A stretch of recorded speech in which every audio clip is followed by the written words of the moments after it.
Welcome to our council meeting for Tuesday, the 24th of September.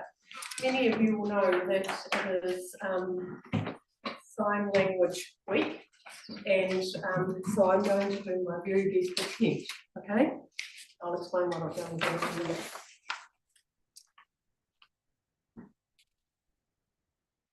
So my signing is kia ora, tēnā koutou, tēnā koutou, tēnā koutou katoa.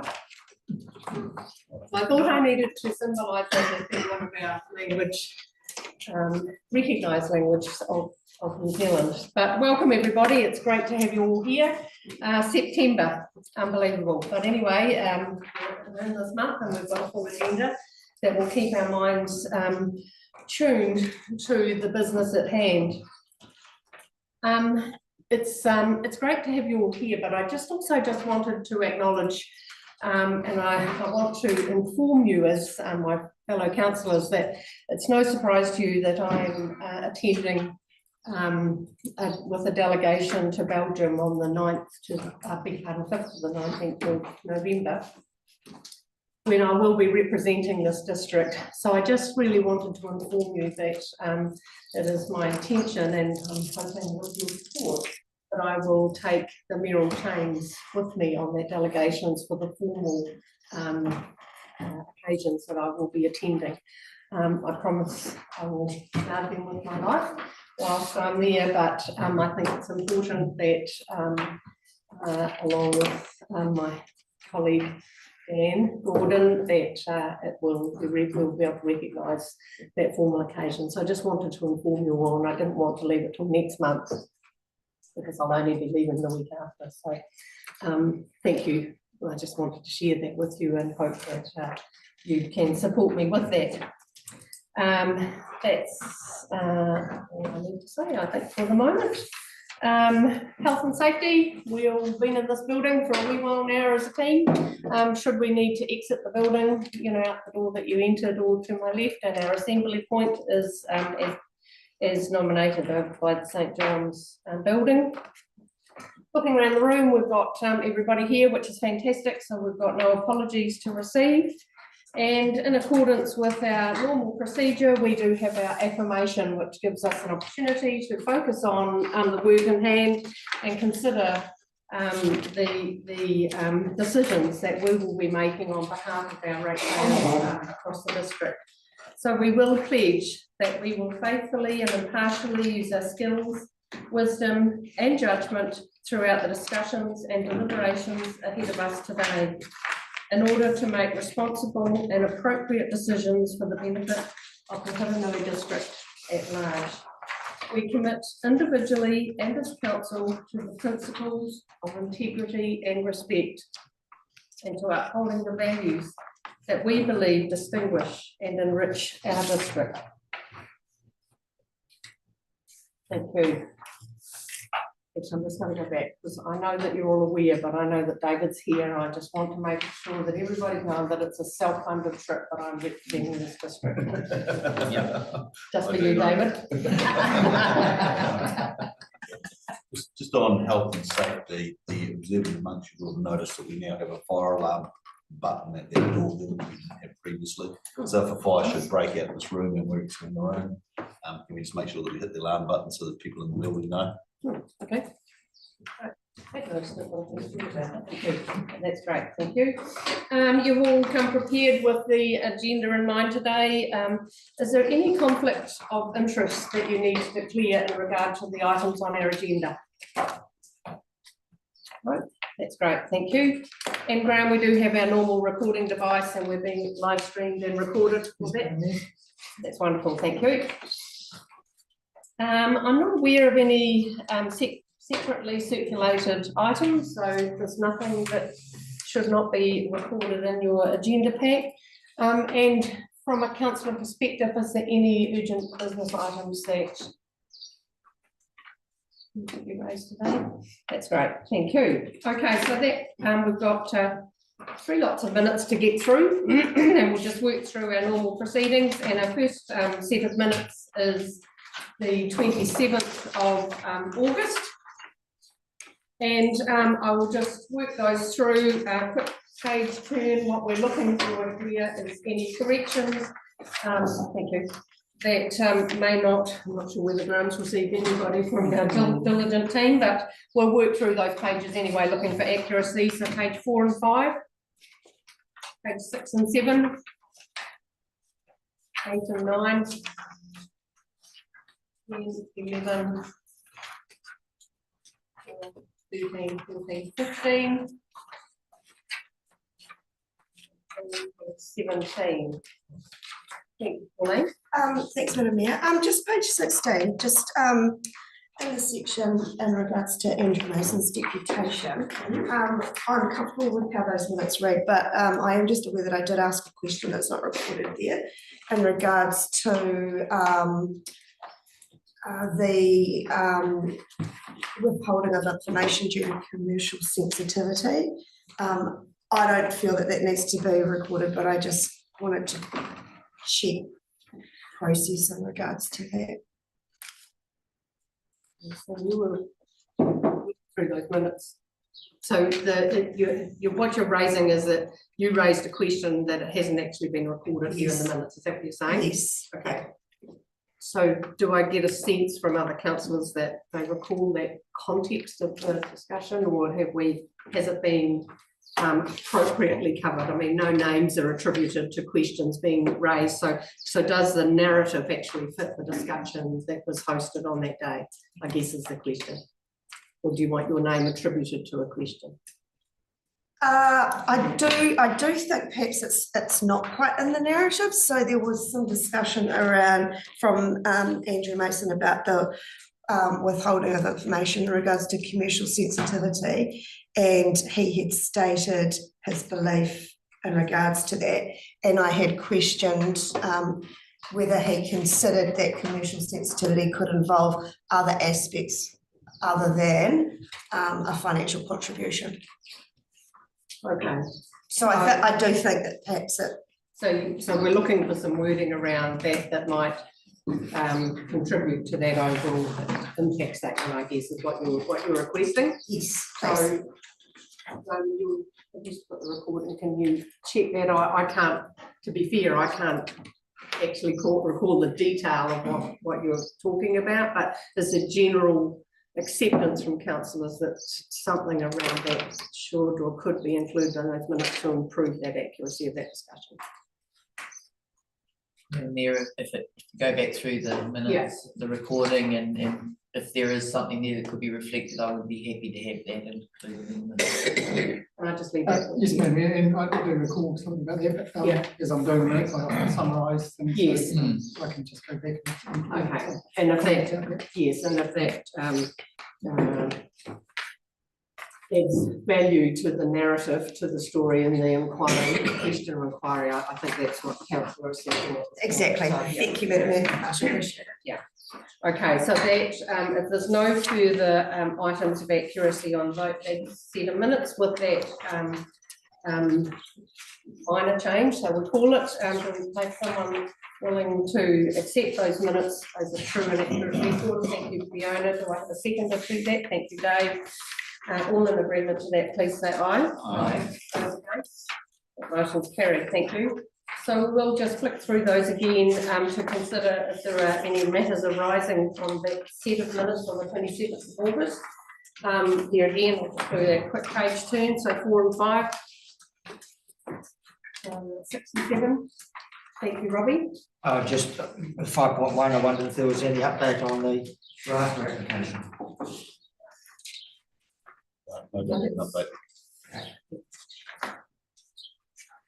Probably early enough. Sometimes they take a wee while, but I'm sure we'll celebrate when we receive that. Hopefully, fingers crossed, Robbie. Thank you for that. Page 8 and 9. 10 and 11. 12 and 13. 15. 16 and 17. No further matters arising from that set of minutes. I will ask you now to turn to page 18 of your agenda for our second set of minutes, excuse me, which is the minutes from the council presentations meeting held on the 3rd of September. The minutes, and we're just looking for accuracy on page 18 and 19. There's 20 and 21. There's no matters of accuracy. Do I have someone going through? Karen has moved that we receive those as a true and accurate record. Do I have a second before that? Thank you, Pauline. All in agreement to that, please say aye. Okay. So motion's carried. Thank you. And is there any matters arising from those 7 minutes? I guess that we've got, it was an information session with our MP Stuart Smith and also our Sergeant Rob Irvine, so it's great. I guess the only other thing, sorry, I was just going to say about Sergeant Rob Irvine, we did a media story just quite recently around trying to get people to improve their security within their own environments. Because you know, I guess as an outcome of that discussion with Robbie Irvine. So Robbie, you had something to say? Oh, just a question after the minister's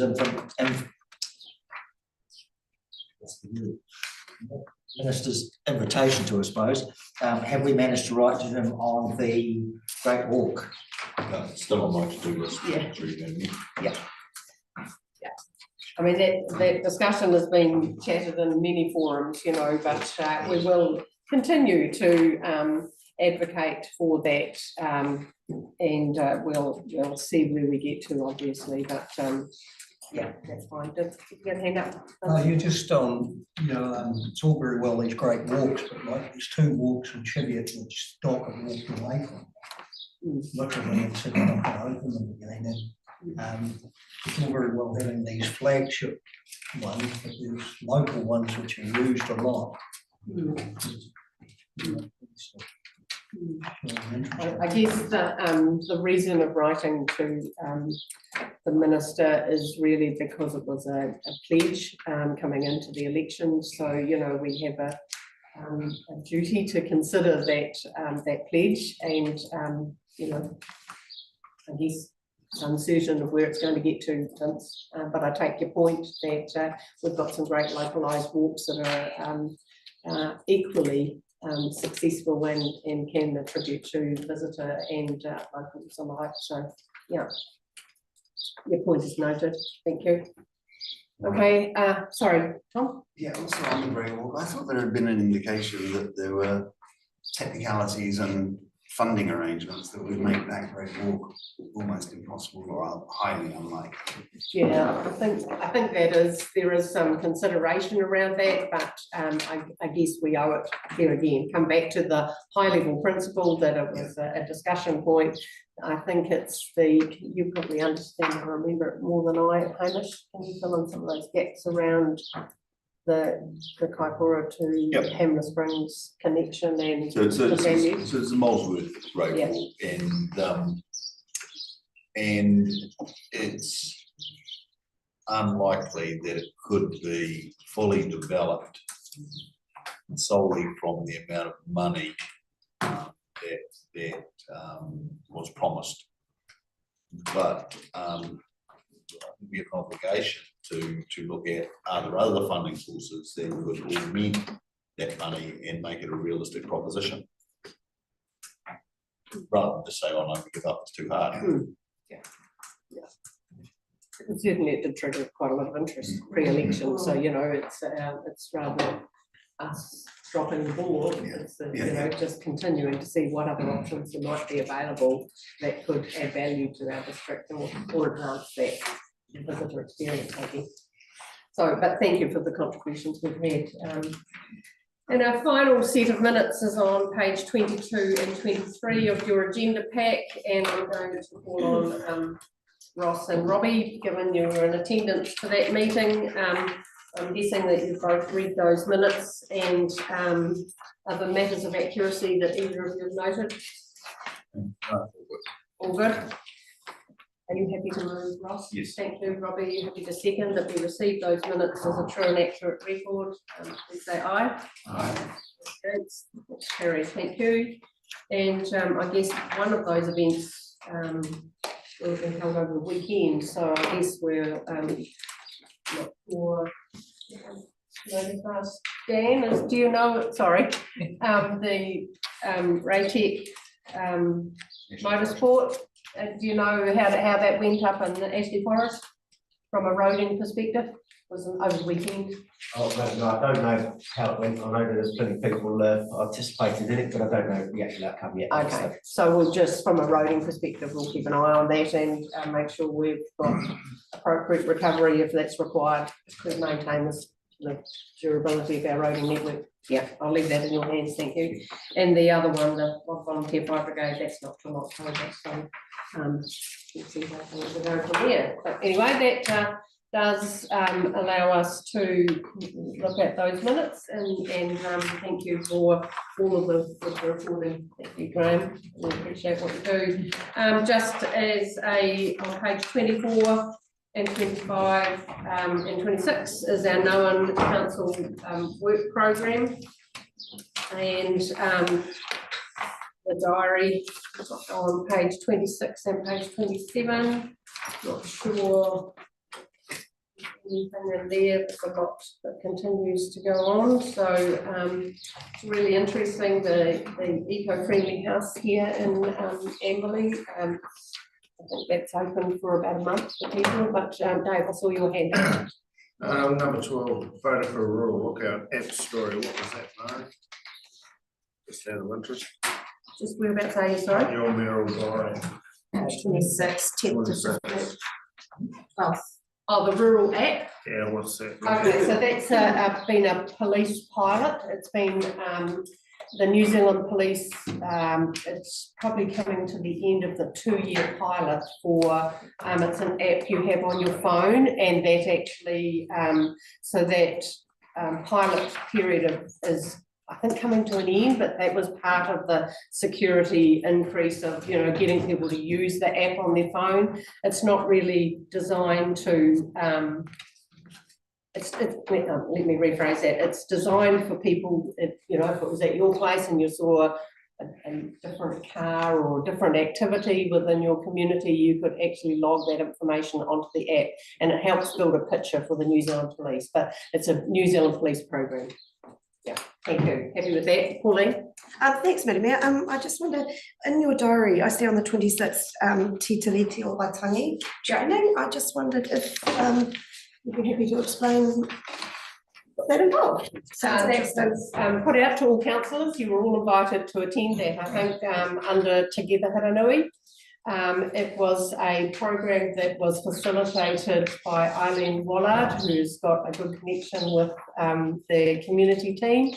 And whilst she doesn't represent, she's not of Ngāi Tahu, the team, and Joe's here because she might be able to help me here, that Eileen was speaking of her own voice on her own journey around the treaty and Tiriti and what it means for her in her living space. So, thank you. it was run by, it was a program supported and facilitated through Together Haranui. Thank you. I've made the link, and I know that you spoke about that at strategy and community as well. Thank you. And it was in it, those in attendance were people, community, people that actually work with members of our community. But I'm pretty sure the invitation went out to all councillors to attend, because I think, Karen, you were going to attend, you know, Yes, at the last minute. Yeah. So I'm pretty sure the invitation was canvassed to councillors. Okay. Thank you. Any other questions? Perfect. Rightio. On page 27, we've got the working group status and the Queen Mary Historic Reserve. I'd just like to update as a subcommittee. We had a look through, I can't remember if we've done that since we had our walk through in between last meetings. Yes, Yeah. We did mention it because. At the last meeting, okay. Councillor White mentioned the embarrassing snow load. Oh, yeah, that's right. We'll move on quickly. And then, but Hanmer Springs have just hosted a public meeting for the community of Hanmer Springs to come along. It was facilitated, Judith was there to present So there's a team approach really around that, but it just worked through all of the things that we know about, you know, the funding process, the workmanship to date, what they've discovered in the windows, you'll all know that story, you know, so it talked about some of the discovery to the members of the Hanmer Springs community. And I think we've had a discussion here already that, you know, that information will be supported through our community committees as well, just to bring our entire district up to speed on the progress of the Soldiers Block. But planning continues to work well towards an open day on Anzac Day 2025. So yeah, you know, I think the work's, you know, progressing really well. So that was, I don't think there's anything more. Have you got anything, you know, Judith's not here, so nothing else? That's great. Any happy team? Sounds good. Okay, rightio. Now that takes us through to our first decision item for today. Jo, it's great to have you here with us this morning. Councillors will have read this paper around your application request. And perhaps if you just want to talk us through it, there might be some points that you would like to highlight and maybe a couple of questions perhaps, and then we'll go through what we need to do. So welcome, thank you. Thank you, and thank you for letting me have some time this morning. So yeah, with the Hurunui Youth Programme, one of our core funders, the Rata Foundation, who supported us for the last 12 years. We are currently coming to the end of our three-year multi-year funding period. So looking to reapply again for that, and that is to continue the work of the youth programme, in particular the holiday programme. So we currently receive $35,000 per year to run the holiday programme and some of our youth leadership opportunities that we sort of interweave through the year for our young leaders. And yeah, we're just looking forward to reapply, as I mentioned, and part of the application process, we provide letters of endorsement from some of our partners. So we've reached out to one of the schools and Inside Out organisation as well that support our Rainbow Youth, and they'd also like us to provide support from the organisation itself. So I'm hoping that today we would be able to get a decision on whether the council is happy to continue to support the programme to apply for the funding for the next 3 years, and it's another multi-year funding stream. And we've had conversations with Rata already, but things are looking positive moving forward. We'd like to get that application in sooner rather than later. It's not due to expire the current funding till December, but to get it in well ahead of that so that we get a decision before that December cut off, so that we can continue planning for next year. Well done. That's great. Thank you for that overview, I guess, of what we read in preparation for today. But there's questions from councillors in regard to it's fairly clear what Jo is requesting and the history of the good work that our youth team do provide. So yeah. Madam Mayor, I'm happy to move that we support the application. It's been a great program, and we've had so many good outcomes for our young people through that generous support by the Rata Foundation over the years. So I'm happy to move that we approve the application. Thank you. Just happy to have a second before that. Lisa?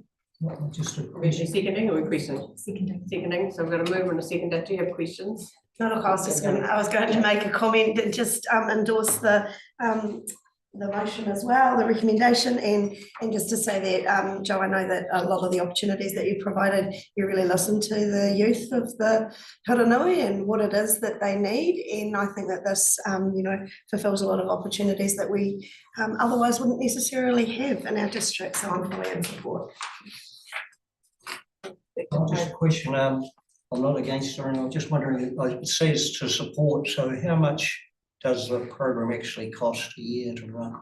Well, we spend all the Rata Foundation funding on the holiday program, but we also seek other funding opportunities. So we've currently got a Sunday project that's $8,000 from Sport Canterbury. The last 2.5 years we've had funding from Ministry of Youth, which is just over 100k per year. So the overall program varies depending on what funding we get to come in, and we apply for opportunities as we see them. But the consistent holiday program sits at around around 35K. We utilise the full funding that we can to run that holiday programme and the leadership opportunities. So there's no general rating funding going in at the moment. So the rate, Here we go. yeah, so the rate funding supports my role and 30 hours of our youth worker role. And rate funding also contributes to the youth council, so their budget for what they run. But this is the district-wide youth programme. Yeah, and it's activity Based, based yeah, program it's all, for the yeah, young people. So there is general rates go into this as well. into staffing. From a staffing perspective, but for the activities, it will be. But through you've got a this. habit of, you don't Yeah, have staff, so that's it right, all- yeah. it all follows on, doesn't And it? the- yeah, the Rata Foundation is all operation funding. Anybody else like to speak more for or against the motion? We've got a mover and a seconder. I'm going to put that motion that we endorse the multi-year funding application to Rata Foundation to assist with the Hurunui Reach Youth Program, running programs for the youth of the Hurunui district for the next 3 years. All in agreement with that, please say aye. Aye. Those against? It's carried. Joe, I'd just like to acknowledge the work that you and your team do for our young people. You know, I had the privilege on Friday night to go to the year 7 and 8 formal ball. There was about 100 young people, Yeah, we had 103. yeah, from Very across. energetic. Yes, Yes. But it was a wonderful occasion for those young people. I mean, it was from 6 o'clock to 8 o'clock. They all arrived, or majority arrived on buses, incredibly well supported from looking after the well-being of the young people, Joe. That's what I noticed from your team, and you know, it was a great privilege to go around. I mean, I was just picking up broken balloons and tidying up the floor and things like that, you know, but it was wonderful. So you need to be really proud of the work that you're doing for our young people, not just for that event, but across the district. So thank you. Oh, sorry. And it wasn't just Friday night, it was Saturday night as well with the 9s and 10s. And Correct. so, you know, it was a double, really Yeah. busy. Yeah. And, you know, I have regular contact now with Lily at school, and she's absolutely an absolute live wire, real time, really loving her time working on these projects. Thank you. Thanks, Joe. Thanks for your work and your team. Thank you. It's great to be able to support something that's, you know, future focused, isn't it, really? So well done. Thank you. So we'll move on. Our next decision item is looking at our meeting schedule for 2025. Graham, you put this paper together. It pretty well spells out what we normally do, but maybe you just want to pull out some pointers for discussion or to highlight. Thank you, Madam Mayor. Yes, it's got my name on it, but of course, it's a team effort for this report. The whole team sorted out the dates for the year. So we've just started on the basis of our current meeting arrangements with the main council meeting at the end of each month, presentation of council in the beginning and committees in the middle. So we've just gone through and filled out pretty much on the same basis as this year. The key things to note, of course, next year is an election year, so it only goes up until the election date. And then the new council will come in and make its own decisions around its government structure and meetings. But there are a few after the election date, because council can resolve to extend some committees like federal calls, youth council, etc., where we've appointed members through the election period. They can continue to do their work. And there's some dates in there for the new council meetings, so we can plan around getting the new council underway. We've put in the sort of workshop structure again. Pretty much any free Tuesday is allocated as a workshop, but also the spaces after committee meetings.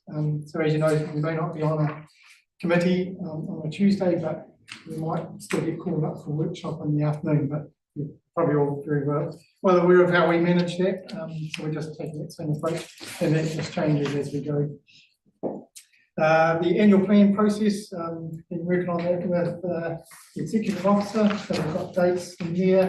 And again, that might change depending on how the council decides to go about its annual plan next year and what engagements involved. So we've sort of built that in, but that could change. And so the other main thing to talk about is Quiet July. And so over the last few years, the council's been having a quieter month of July. Pretty much because I guess this year was a great example of how busy it can get up until June, adopting the LTP on the thing. Your other consultations running alongside it this year. So our feeling is that it's generally supported, the Quiet July concept.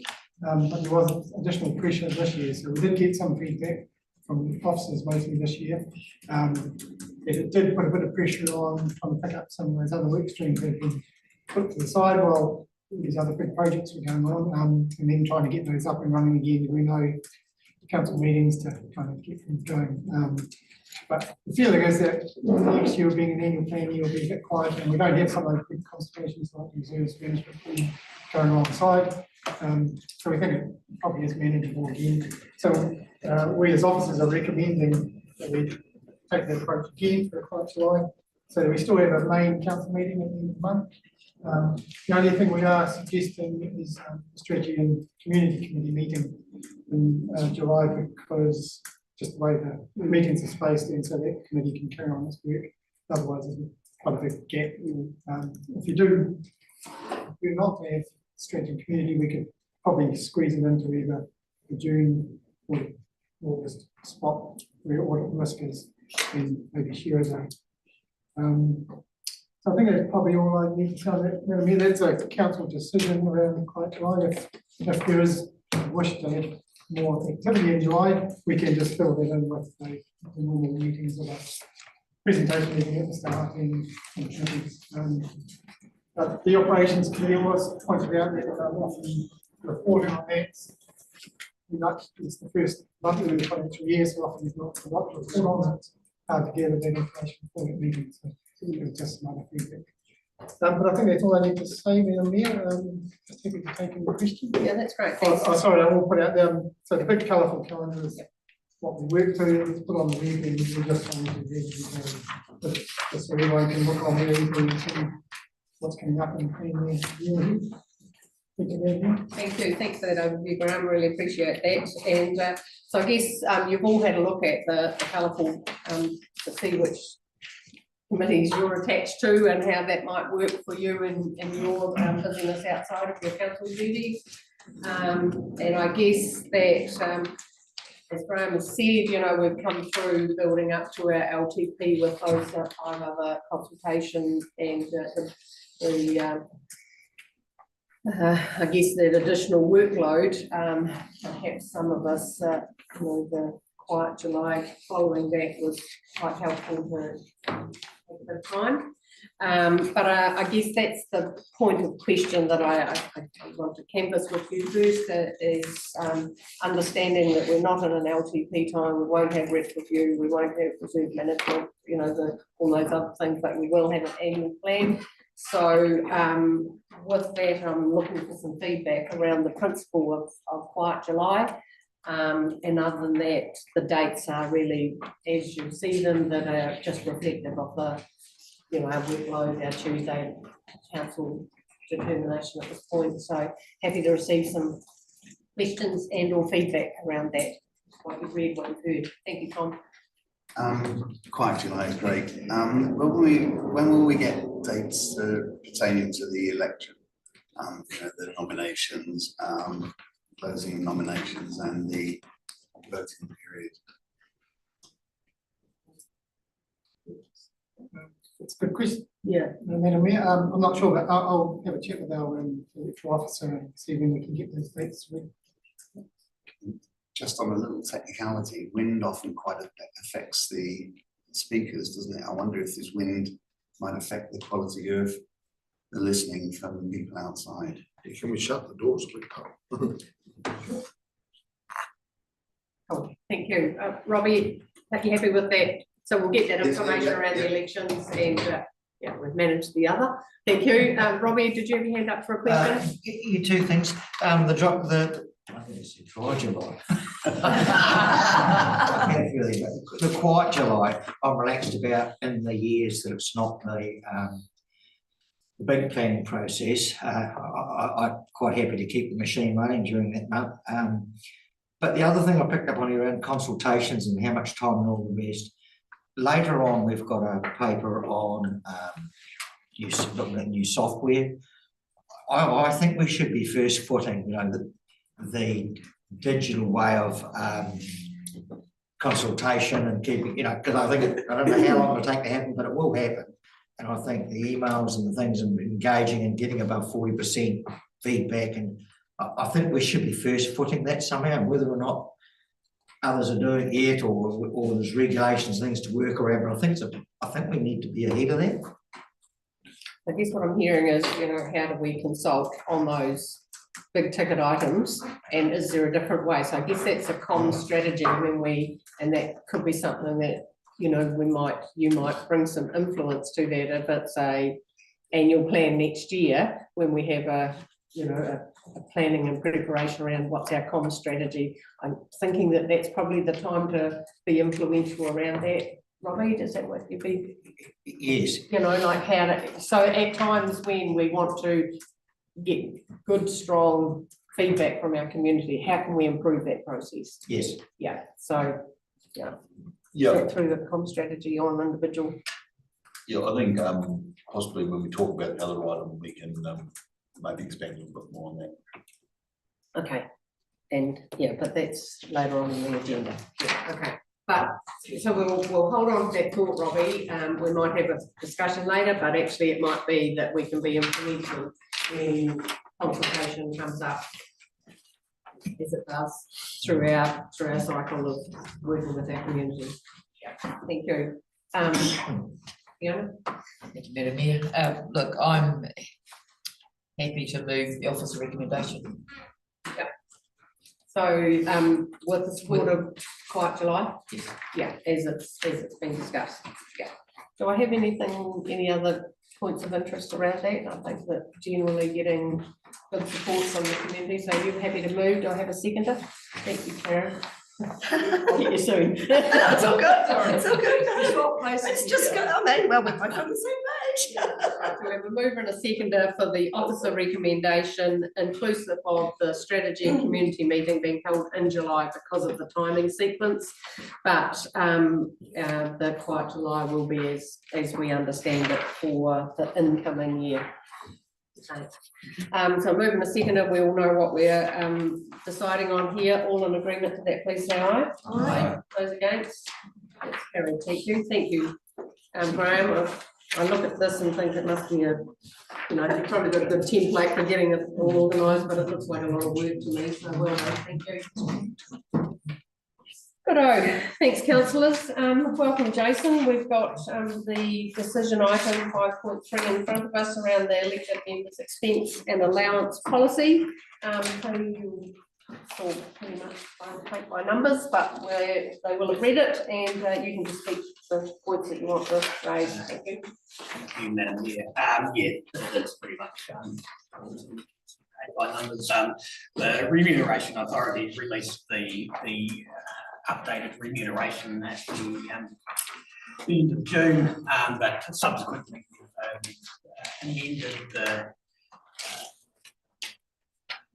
members' remuneration guidelines to increase the mileage. So that was an adjustment after the recommendation for an increase in salaries was made. We just need to make sure that our elected members' expenses and allowance policy reflects what the says. So the increase was to the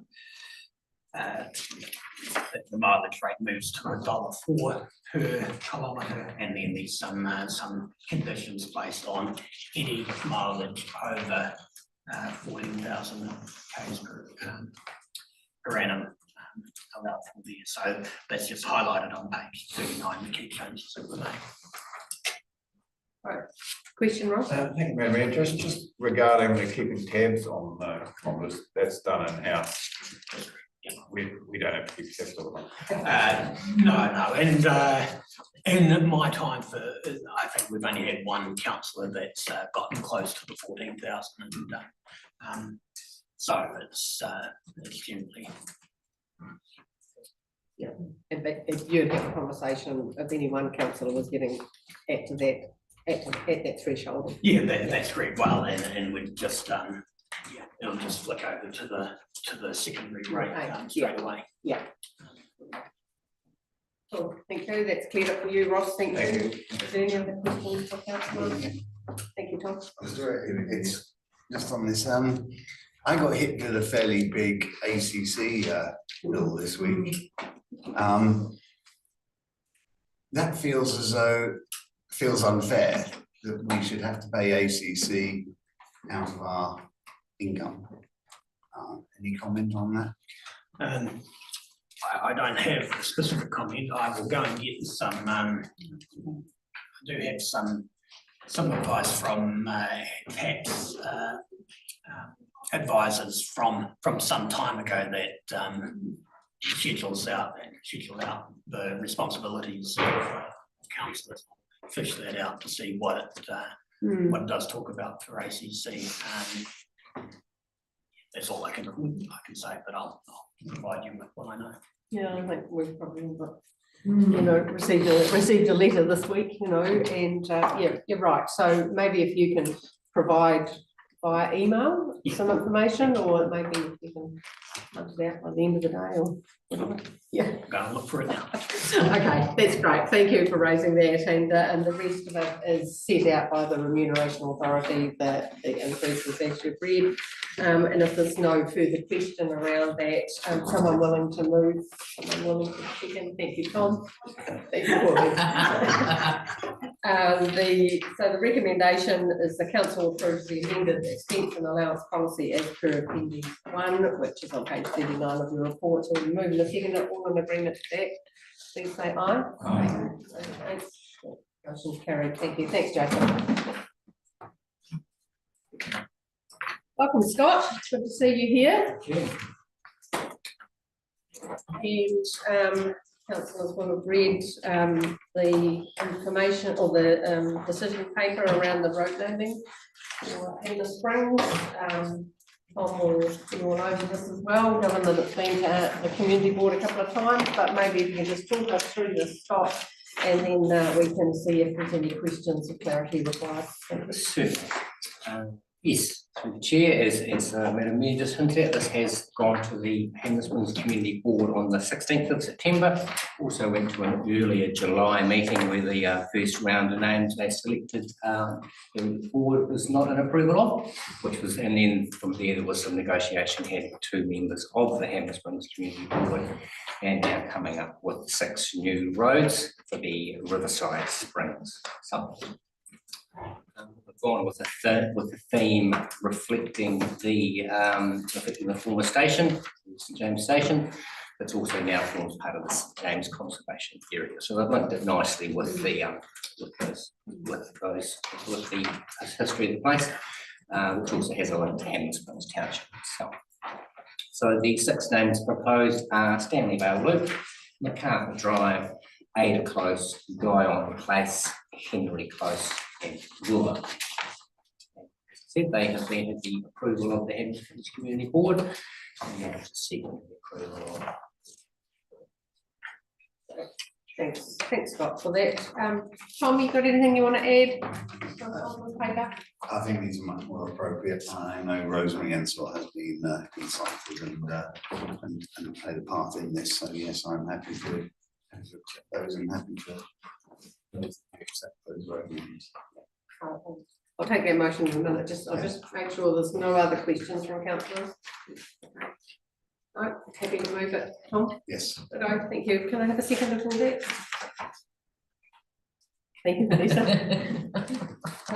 So we, you understand the process, you understand the community information, and Tom's given a bit of insight from a Hidden Springs perspective as well. So we do have that officer recommendation moved and seconded by Tom and Vanessa. All in agreement to that, please say aye. Aye. Against, that motion is carried. Thank you. Thanks, Scott. Good work. And I think it was interesting at the community board the other day when they talked about perhaps having a storyboard because of the connection with the St James's Stage, you know, that actually in some future time there will be some story that links the names to the history of the area as well, which I think is really good because we know the names now that we've read the insights, but that can get easily lost in the passage of time as well. So I thought that was quite a good conversation that. Yes, and I mean, obviously these reports stay in the public record, but more importantly, these reports get saved to their consent file. So if in the future for all road names, anyone wants to call up, you know, phone up and find out their history, it's a quick job to pull that report out. Yeah. So I mean, I thought it was great to acknowledge, you know, in a storyboard for visitors, you know, to actually understand why it's 8 o'clock or whatever, you know. Yes. Yeah, so well done. Great. Good on. Now you can leave. Yeah. Good on you. Thank you. Thanks, councillors. That has taken us through our decision items today, and you'll be aware we've got no discussion items, but we've got a raft of information items that we can get ourselves through. We're doing extremely well for time today, thank you. But our information item, our first paper is yours, Hamish, around Christmas and New Year office and library closure. Perhaps if you just want to speak to the important issues or the more important issues, and then we'll see where that gets us. Thank you. Thank you, Madam Mayor. I think the paper is pretty self-explanatory. The idea is that we get staff a full 2-week break over that period while still delivering the services that we need to deliver. So that means that we do get some variable closures for the libraries, etc. But yeah, those dates I think are reasonably self-explanatory. I'm happy for any questions on those. Thank you. That's great. Is there any questions? I think it is pretty well understood by reading the paper. But Move that we receive. happy that we received the information. Thank you, Fiona. Do I have a second? Thank you, Gary. All in agreement that we receive that information, please say aye. Aye. Those against, that motion is carried. Thank you. Fantastic. This gives us a little bit more time to work through your financial report, Jason. So, you know, we're often taking this report at speed, so we've got a wee bit of time to ponder and consider, which is a good thing. But welcome to the table, and thank you for taking us through this report. We'll probably aim to have 10 minutes, maybe break the morning tea about 10:20, and then probably need to come back to complete the report. So thank you. Okay, thanks, Madam Mayor. Right, so the financial report for August is attached in the standard format. So page 57 through to 81 is the financial report itself, and yeah, step through the key things. Again, first couple of months it's difficult to determine real key trends, and there is an element of the calendarisation of the budget still to take place. So there will be some timing variances floating about that will rectify itself as we go through. So the first page on page 57, the total income budget for the year is 10.2 million. It's about $177,000 up on what we had budgeted for, and the total expenditure was 11.5 million. $700,000 down on the budget for the first 2 months. And the capital expenditure is sitting close to what we had allowed for in the budget for the first couple of months. But again, I do hasten to add that some detailed calendarisation still needs for particularly the rest of the financial year, because a lot of those budgets there are matched to what we've actually spent couple of months. But obviously, anything that exceeds the full budget for the year will be highlighted. So page 58 is the water supplies.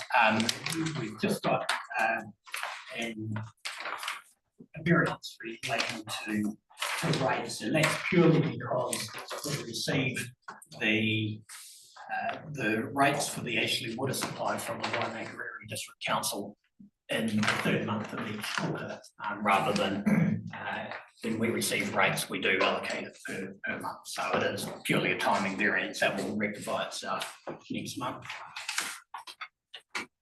The other variance is that we're just down on operating expenditure for the first couple of months, and a couple of those key timing variances are just highlighted there on.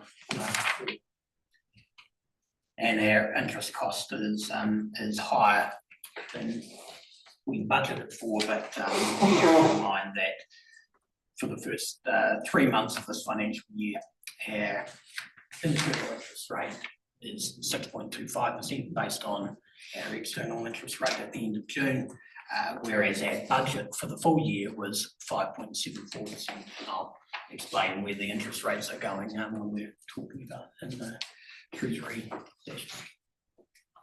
Jason, can I just ask you, it's on the note number 2, the 25 invoice to Chorus for damage. So that damage was incurred, and is that 25,000 the full cost of recovery of the damage, or okay. That's what we've invoiced. Yes. Right, so we don't, there's no rate burden for us on other damage that they didn't. The intention was to on-charge the cost of the materials and also the cost of their staff to rectify the situation. Okay, that's pleasing, thank you. Yep, thank you. Page 59 is a wrap up of the NTU process. So we received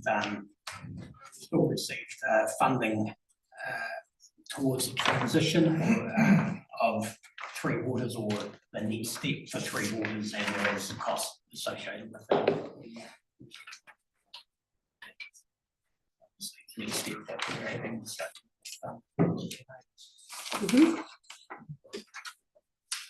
Page 60 is sewerage. And the key areas is under the expenditure. Number of items that we had budgeted for just haven't come to fruition for the first couple of months, but it's deemed to be a timing variance, as those expenditure items will be incurred sometime during. Stormwater on page 61, similar particular variance there in employment costs, and a lot of the part of that is with stormwater in the long-term plan budget. We did have budget staff members directly relating to stormwater, and those positions are still vacant at the moment. So we haven't incurred that expense to the degree that we expected. And again, these are similar contractors variances for the period, which are considered to be timing variances as well. So we'll incur those throughout the year. The intention is to make staffing costs will be considered as we appoint or employ people. That's correct. We may indeed have a permanent variance there, because we've already lost 2 months worth of that staff members. We haven't incurred 2 months worth of that staff members costs, and actually 3 months will be considered this month. So, but as we go through, we'll probably always going to be behind on that number. That will become a permanent savings, and more reflected in the deadline relating to stormwater.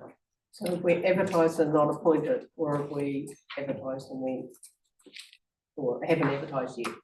I believe we had advertised, right, but I'm not. Recently advertised, I think. Okay, so we're onto it, I guess is what I'm asking. We budgeted for this and we're onto it. We're not you know, because 6 months can go quite quickly, can't it, really? Yeah, so question? Thank you, Mayor. Just, it's probably just my lack of understanding, but rates under budget by 14, is that people haven't paid or we No, budgeted for a higher income? Sorry, one of the cost items we do have throughout the year is paying rates to ourselves. Oh, okay. So, and at the end of August, we had budgeted to pay all those rates in August, but there is some that are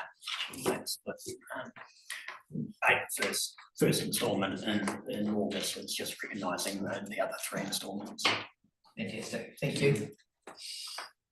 Just on the cost savings side of things, I mean, we're consciously trying really hard to lock in any cost savings that we make so that we can provide cost savings, you know, right throughout the year. So we've got a real focus on that at the moment. So, you know, there's some things that simply haven't been spent yet because they haven't been spent yet, but there's other things that we think we can lock in as cost savings, and we are working really hard to try and retain those savings right throughout the year. That's great. Appreciate that, I guess, lens on being as, you know, cost efficient as we can, because that's what our customers are expecting of us as well. So I appreciate that, and we're good to keep on highlight of that as we go along.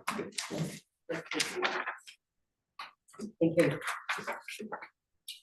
Roads and footpaths on page 52, broken down into describing on page 63. Key variance there is just that operating expenditure is just down on the budget that we had assigned for the first couple of months. And again, that is a But I understand that being winter months and so on, but surely that was taken into account in the calendarisation. Yeah, you would think, as I mentioned, there's still a little bit of refinement to occur with the calendarisation. So it has been accounted for to a degree, but like every budget, it is a bit of a guess on what you're going to incur in that particular period of time. And sometimes it'll be in August, sometimes that particular cost may just transfer over into September, so you don't see the full amount in the month that we had specifically budgeted for. We're also aware of this council's focus on roading, and it may well be that if we do have some savings, that they will simply be applied to the roading network in other areas to provide a better outcome, because we still don't believe that we've got the funding that we need to deliver the results that we want to for ratepayers. I recognise that, and that's really the reason for my question in the first place, given that, you know, within however we calendarised the budget, we were planning to spend 1.134 in the 2 months on roading. Yep. And I would have expected that we would have spent it because of the priority that you just outlined, and the reality is we only spent 951. So I'm just trying to understand, did we actually put some jobs off? I don't think is what we would be doing, or is the calendarisation itself? I just trying to, so we're on the same page. I'm just sometimes the weather affects what jobs we can do, that sort of thing. Sometimes we've got resource availability that restricts what we can do. So I understand, but the calendarisation would have picked up on some of that, because we would have not calendarised on an equal basis right through the year. For example, planned and metal available, you know, and for whatever reason we haven't got them available, so we don't, like, even though it's metal, catch it up next month. Thank you. I've got a question from Dave, and then I think Tom. Thank you, Dave. Probably directed at Dan, and maybe it's answering one of Gary's questions. We had a dry winter, so I'd anticipate it's easier to get the work done. We should have got more work done. And it could be a function of that when you're trying to do work in the winter and when it's wet, the job costs twice as much to do. So that's what I've always said in the past. The clever thing is to do the work when it's dry. So we've had a dry winter. My farm costs of development have gone rocketed up because I've actually been able to get a lot more work done for the dollar spent. Because as soon as it's rained, everything's harder. Is it the canonisation or is it the dry winter enables you to get the same amount of work done for less? So I would anticipate a dry winter. To answer Gary's question, we should have got more work done for less money. I'm hoping that's the case. We should have got more work done for less money because it's far easier. Trucks and diggers and everything working in the wet, your productivity probably goes down by 40%. You got a response to that, Dan? Madam Mayor, what these would have, the budgets would have included a lot of the winter work. So things like gritting, we know that's a big expense for us. So that would have been budgeted for through those months. But as you point out, it's been a good winter for us, so we haven't put that sort of material down. So we haven't readjusted the budgets as a result of that. We've just said, well, we're not going to put the grit down, so we haven't spent that money. If the grit doesn't go down, then those budgets will be, because that becomes part of the environmental maintenance budget, that money will be reforecast to be used somewhere else, and it might be in vegetation maintenance or something similar. So that's probably what that issue is. I can certainly look into it in more detail and provide a response to that. Okay, so that sort of Gary's question prompted a further in-depth analysis, and I think if we can get some of that. I suppose what I'm trying to say is do the work when it's clever to do it. Yeah. Don't do the work because we need to spend the money because it's not clever to do it. Yeah, as I pointed out, Madam Mayor, to the operations committee, so the key piece of work that the guys have been focused on over the last couple of months is the previous repairs, is the walkouts. And you'll have seen that with the guys on the road all having their calibration meeting and getting on the same page. So they've done a lot of work which ordinarily wouldn't be done for another few months yet. So we're really getting quite ahead of the game. And because it's been focused on planning, there's probably another reason why you're not seeing quite the expenditure on actual work on the road. But that work's going to come, no doubt about it. In fact, probably going to be having a conversation in not too distant future around some of the things that they are finding on those previous seal repairs, such as some of the plenty of work that we're identifying on the Peterson Road. It's more than we ever would have envisaged. So we'll be talking to the operations committee about that in due course. Okay, so Gary, satisfied from your inquiry, and Dan, Dave, sorry, it's satisfied. I'll just go to Tom now for a further question. Is that your question? Yeah. This is probably a real technicality here, but if I look at the operating revenue for roads and footpaths, and the operating revenue for roads, the NZTA subsidies, the other income and the development contributions are identical for both, which would seem to indicate to me that we're not spending NZTA subsidies and development contributions on footpaths.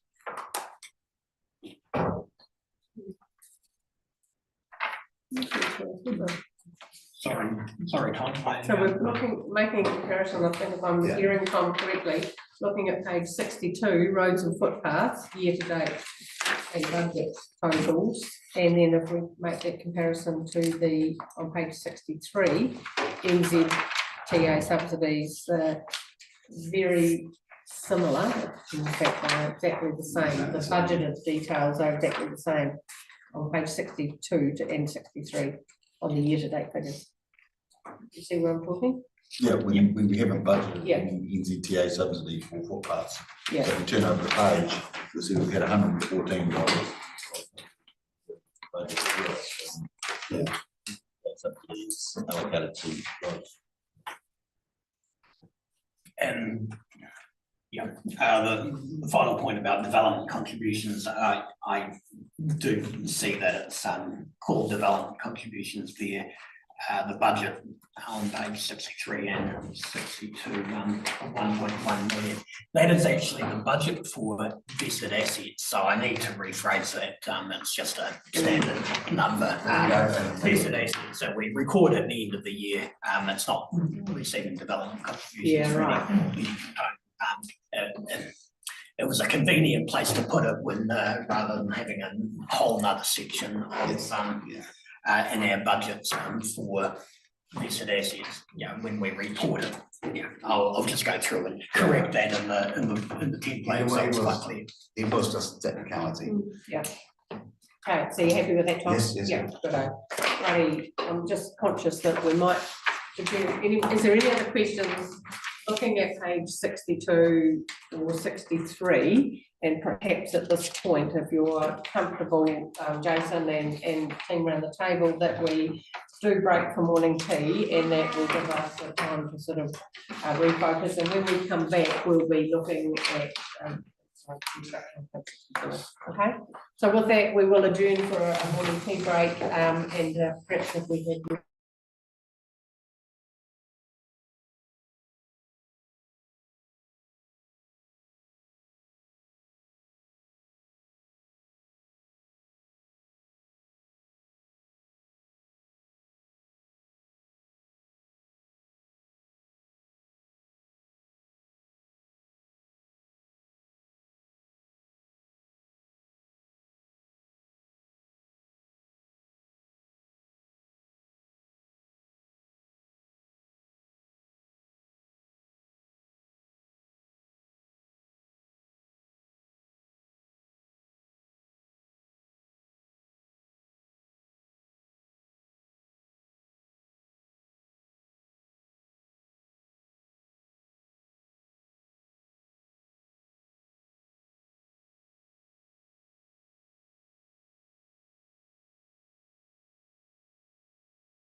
Yep, just for a slight adjustment to your agenda, you will have noticed that we've got a public excluded item 8.2, which we're scheduled for 1 PM.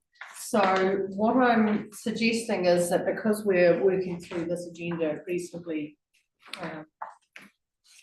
quickly, that's a better word, that we take that PE item at midday, and Scott will zoom into that session for information.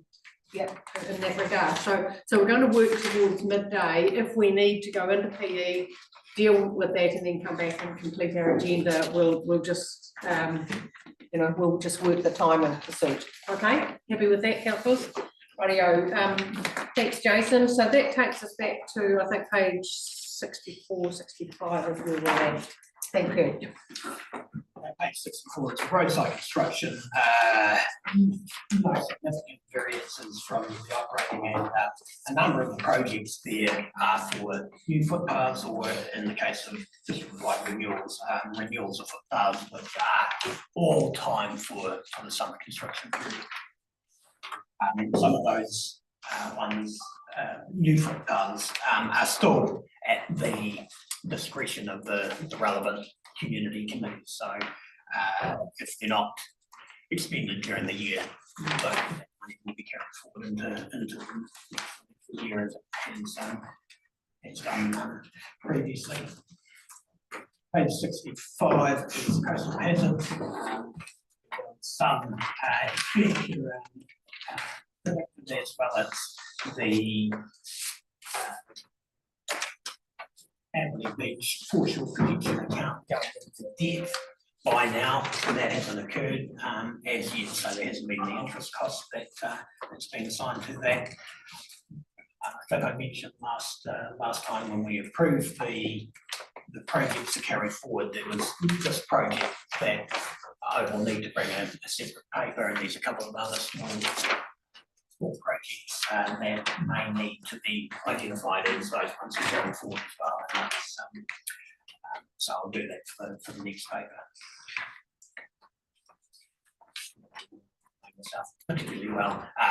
The forecast for the Amberley Beach foreshore protection prior to the end of the term was to spend 1,000 on the renourishing fund, and that hasn't occurred today.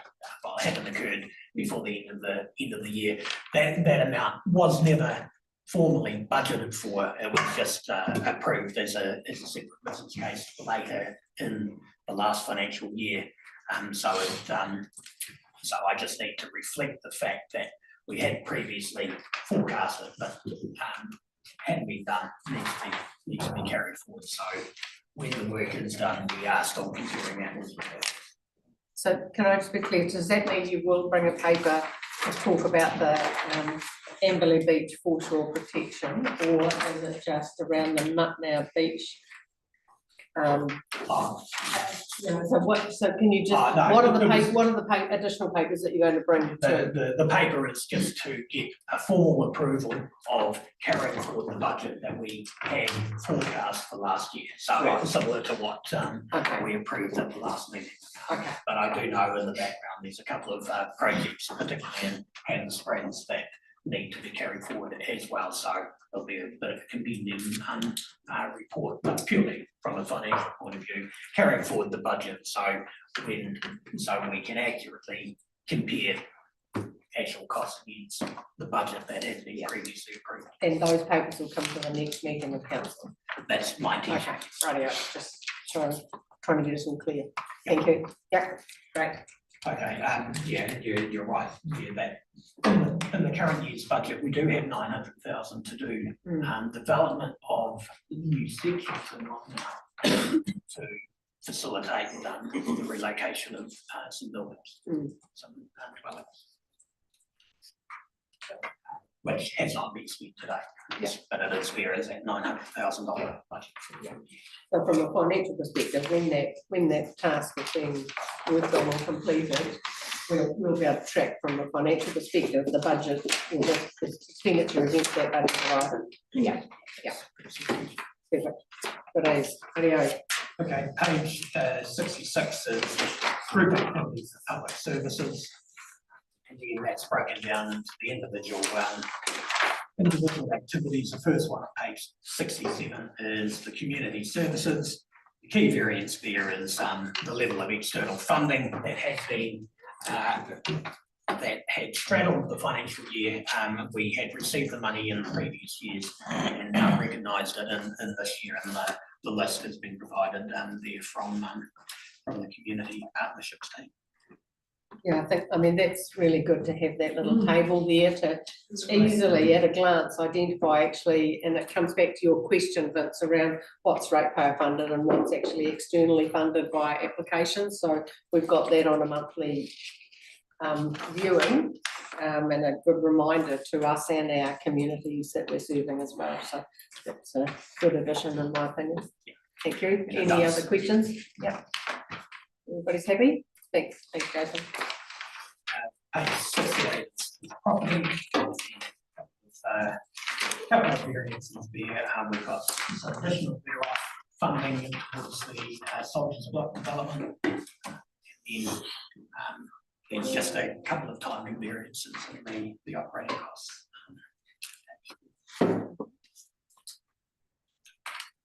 Page 69 is reserves. And again, there's a few variances there. Will be timing variances. Yes, you're happy? Okay, thanks, Jason. Emergency services on page 17, largely on budget to date, a little bit lower than budget for that will come through. There's a number of simulations that are planned over the next week while. So some of that budget will be absorbed. Page 71 is the library, and again, largely sitting on budget. Couple of ones. Page 72 is personalisation. The run-on income is largely due to waste levy being received so far at 22,000. So the majority of that variance, and just underspent on some of the operating expenditure, dry-based gate fees and living collection costs. Some of that will be some timing. Page 33 is a group activity for regulatory services, and that is breaking down the identified there. 75 is compliance and other regulatory functions. Key variance that's popped up is within the building control department, where our income is actually 41,000 higher than what we had budgeted for the first couple of months.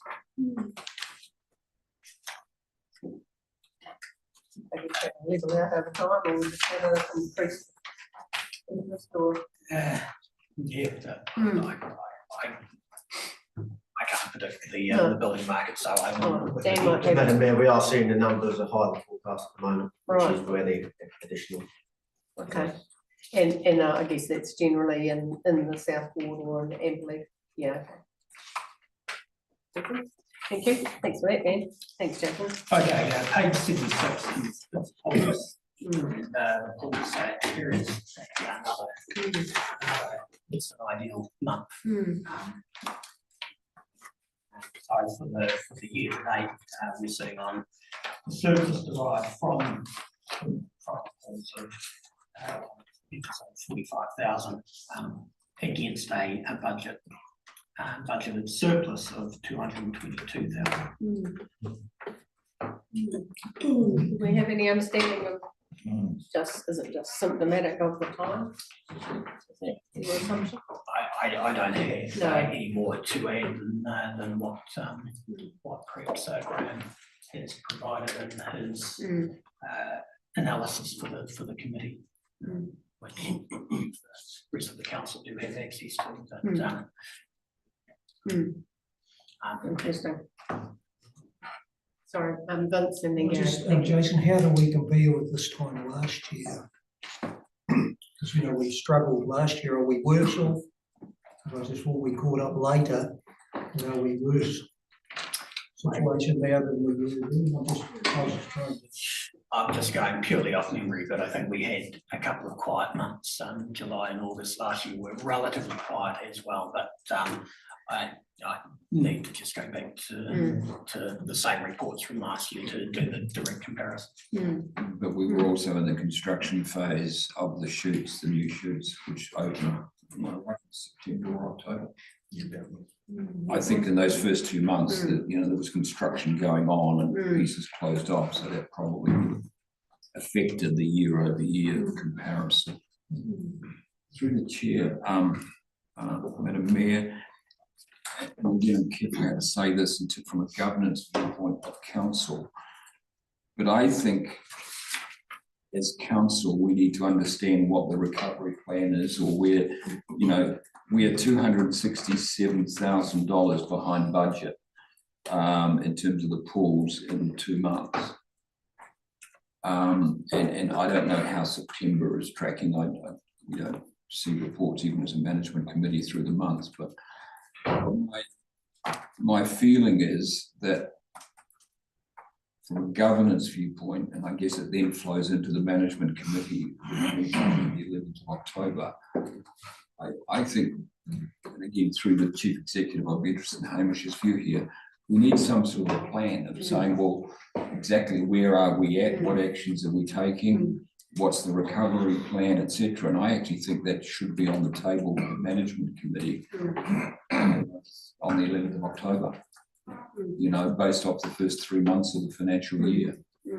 Yeah, that might start. Because we don't have any answers Yeah. sitting here now. Correct. Do you have any understanding or response to that?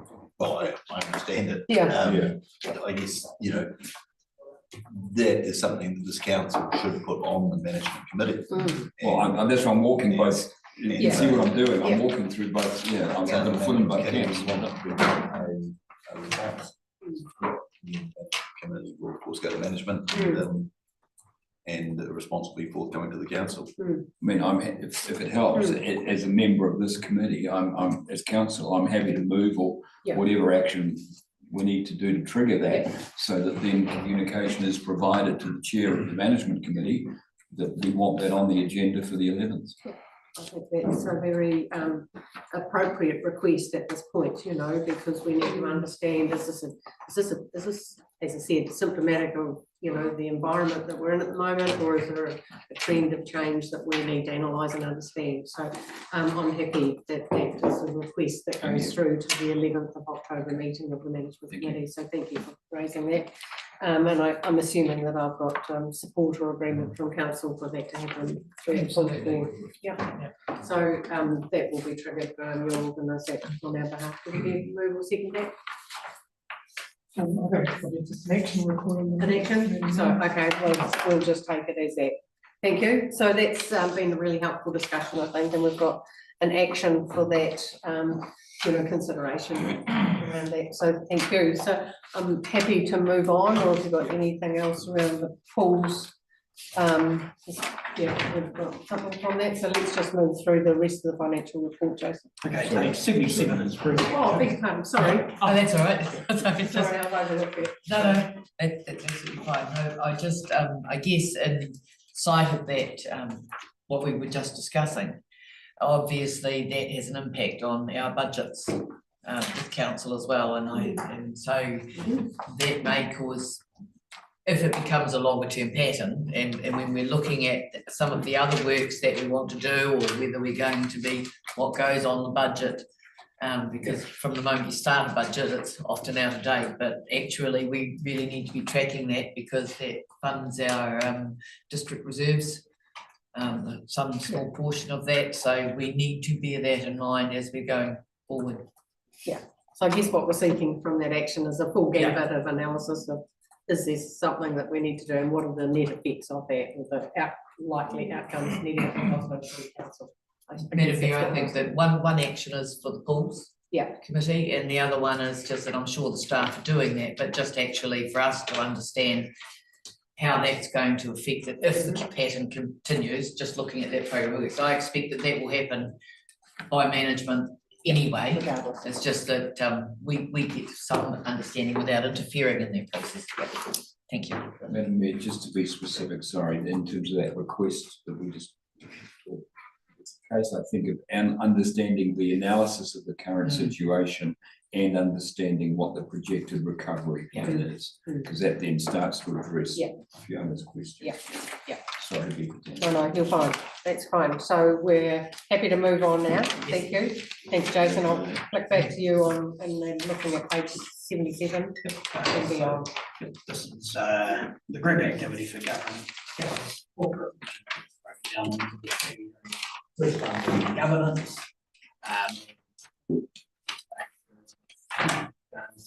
Significant variances.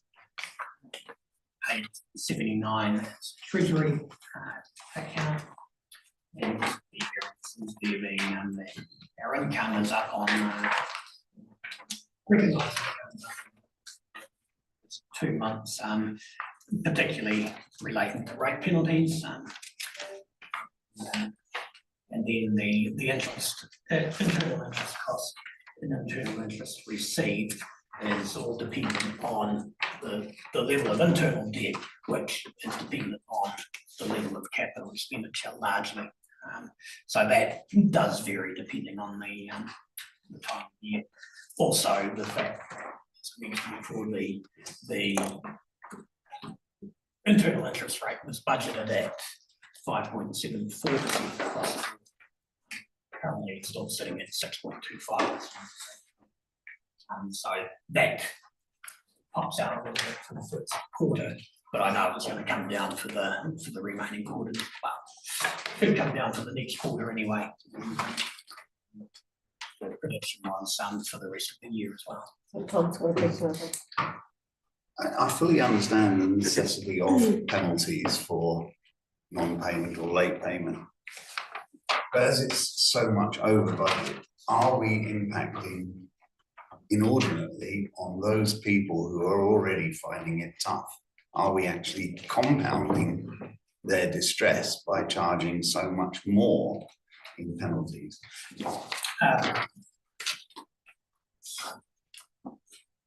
Yeah, no, except that I do go through the penalties pretty regularly and write a number off because that's the discretion I have, and it's to serve the purpose. And like I've said, previously, that imposing a penalty is to provoke a reaction because we don't know, we can't help if we don't know what's going on. So if somebody receives a penalty letter, just purely because they've overlooked the payment, it's fine. That remission is provided pretty readily, and we do have a general remission if you've not received a remission or not applied for a remission within 2 years. Yeah, that's automatically given. There's no, I still sign it off, but it is automatically given. But the other ones, particularly long-standing ratepayers or long-standing overdue ratepayers, if we can get them into a place where they're on a payment plan and regularly meeting that, those penalties will be remitted as well. So we're trying to make it as easy as possible for people, giving them lots of different options. And like I said, the penalty is purely there to provoke a reaction. It's not generally a money-making exercise for the council, but it is there. And we do need to record it as income as we invoice it. But you'll maybe up for August, because we will penalty date is the day after the rates are due. But then it'll actually crimp back over the remaining period because people are requesting remissions, and I'm readily providing those. Okay, happy with that, Tom? Well done, thanks, Jason. Page 80 is a corporate cost centre, and it's generally on or under budget for the period. And then the final page is 81, being the earthquake recovery account, and so a little bit of that debt from the earthquake to be recovered through the rates, and also through other income, and that other income is largely the rental we'll get out of the building, because that was purchased with funding from the earthquake fund. So the return, the profit we make out of that goes to help offset that debt. And there is a point, I think, year 5 or 6, where that debt is scheduled to be repaid, and then we can we move on from there. It's worth the note, there's a lot of residual effects of earthquake recovery from a number of years ago that sits with the burden, But yeah, it's interesting, isn't it, really? I dare say we're not the Lone Rangers in that one. because, No, I know believe that. the city and Yeah. Waimakariri and Exactly. High Court still. Yeah. grappling with those things. Yeah, that's great. Page 82 to 85 is just the full capital expenditure report, so that's it's broken down to sort of individual projects that we have budgeted for and the variances against that, and also we do record the commitments that we've made, and that's generally if we've entered into a contract with a supplier or we have initiated a purchase order for purchasing materials or contractors, that's recorded there too. So you can see the actuals for August, year to date, August 24 will match what you've seen in the actual financials. Adding the commitment shows where we are specifically for that project. And then trying to compare that to the budget that was approved on the long-term plan, plus the carry forwards to make up the actual full budget, and just comparing against those two figures. Jason, it just might be my lack of understanding, but when I was reading it at home, it's page 83, right on the roads and footpath, down at the bottom, and under subsidised low cost, low risk package. Given that, and it's in the full budget or carry forwards for 24, given that the new roading budget received from Waka Kotahi didn't have any subsidised low cost, low risk. How come we've got?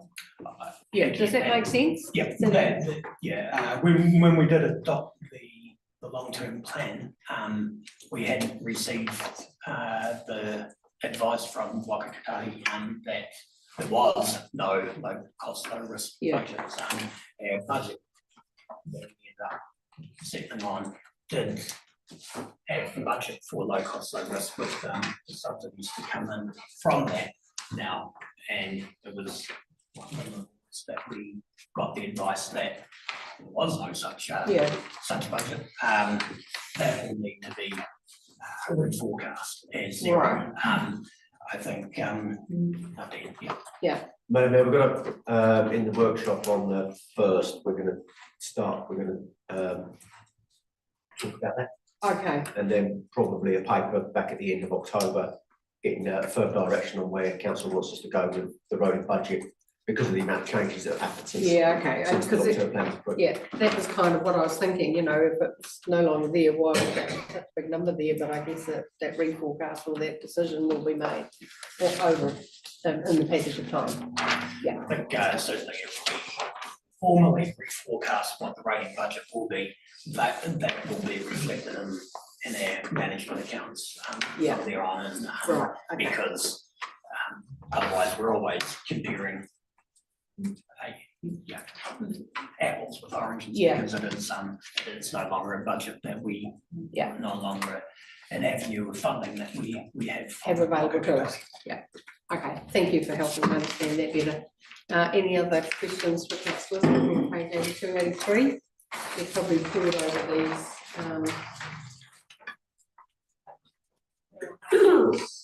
projections. Questions? Thanks, Jason. Okay, the second part of my standard financial report is the rate arrears report, and it's just page 86. At the end of August,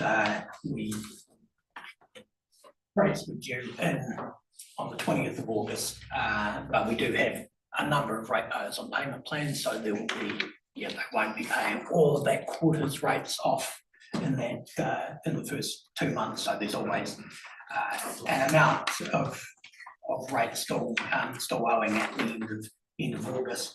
But the comparison with August 2023, we're down on the overall owing by about 2.5%. So that matches the trend that we've fortunately experienced over the last few months. Thanks, Pauline, your question. Yeah, thank you. If I can through the chair. It's great to see that has dropped from last month. I just wondered, so what you were just saying in regards to the payment plans, so that would perhaps be reflected in the, you know, like those properties that owe between, say, 100 and 500, a number of those would be slipping off that list as theoretically as their payments came in on a fortnightly or monthly or whatever basis. Yeah, when I say payment plans, we've got lots of ratepayers that pay their rates on by direct debit. Yeah. And they can select whether that's weekly, fortnightly or monthly. And so instead of them, the ratepayers needing to pay all 3 months worth of rates on the 20th of August, we can be split over the year. And if that is fine, they don't get charged penalties because you're on a plan. So yeah, the vast majority of that 1.16 million due for instalments due in the 24-25 year will be just that, just people that have spread their payments over the 3 months rather than purely on the 20th of August. Yeah. And so that spread would reflect in the increase in numbers in the between $10 and $100, between 100 and 500, and between 500 and 1,000 because of that. Yeah, thank you. That's just the clarity I was looking for. And generally we'll get to the point at the end of September that theoretically that full quarter's rates have been paid by then, so that there'll be a better reflection of the amount owing. The last component of the financial report is the treasury dashboard. So that's been provided via the key points. We are sitting at total debt of 67 million. While we were at the end of August, there has been further tranche of debt taken out subsequent to that. And at the end of August, the amount was 57 million of term debt and the 10 million of short-term debt. The liquidity ratio is currently above our minimums, and the total cost, the key component there is on page 90, the all upweighted average cost of funds, including margin, at 5.01% at the end of August. And that was in the backdrop of the 90-day bank bill rate at the end of August being 5.23%. And the OCR being at 5.25%.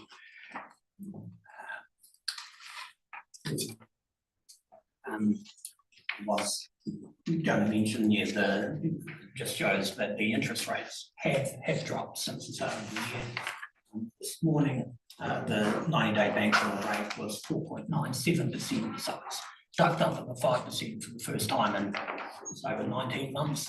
So it's going the right way as we had predicted, as much as you can predict in the long term. Tom's got a question. Yeah, Jason, if we look at that interest rate projection, we look at the market linked floating rate, and we also look at the weighted average fixed rate. Both of those are showing increases from probably Christmas 25, early 26. That's actually showing until 32, a 6-year increase. Do you think they're reasonably accurate? That we're actually, although we're going to drop now for another 18 months, but then beyond 26, we're going to see another 6 years of increases. Yeah, and I think that's what we did predict in the long-term plan, that for these 2 or 3 years it was coming down, but going up, and that was based on the predicted yield curve that's provided by a lot of the economists, and that sort of does mirror that. It's the best information we had at that point to make that prediction. a number of times if I could predict the interest rate, I wouldn't be doing this job, I'd be doing something. But by the looks of that, the end of 25, the interest rates are going to be probably as low as they can possibly get. That will be the point in time when we'll probably try and fix the 5 years, or certainly mortgages will try and fix the 5 years because they do it's going to go up. So that's the projection. Yes. There's no certainty to it, it's a projection. So we need to make no decisions about that. Yes, yeah. But I'm looking at that and then both going in the same direction. I mean, as we get further through, if we're close to June 25, those might not be relevant, then there'll be a different set of circumstances, there'll be another, no, I won't say. Another catastrophe that has an effect on interest rates that, in the lead up to COVID and after COVID, where the interest rates were down as low as 0.25%, which seemed an awful long time ago now. There is just a couple of breaches in our policy, and what we've done since the end of August that I've taken out $4 million worth of fixed term debt, a fixed rate debt that is, as well as another interest rate swap that's both are designed to try and address those breaches for those period of time to sort of make sure that you see that part of the debt and cover is covered and tiny bit there within the minimums that are provided there. So it's just a wee bit of iterations because we have been for quite some time, and it was to take advantage of the very low interest rates from 4 years ago at minimum. So we just needed to do some transactions to just get us back up into that period there. And then the other information provided there.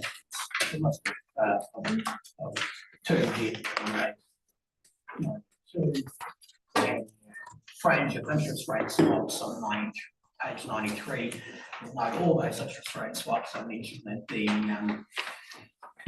current 90-day bank bill rate is sitting at 4.97%. All of their swap rates there are under that amount. And a lot of them have a 3 in front of them, and some very lucky ones have a 1 in front of them. Well placed in that respect, and then the graph that shows our cost of funds being the blue line has been consistently lower than the official cash rate and the 90-day bank bill rate. And then the final component there is page 95 through, is just a listing of our internal funds. And as I tend to do it on the big numbers, and they're all on page 97, showing the current debt for the thermal pools at 15.9 million. Total debt for district-wide water of 43 million. The sewer at 10.5 million, and altogether the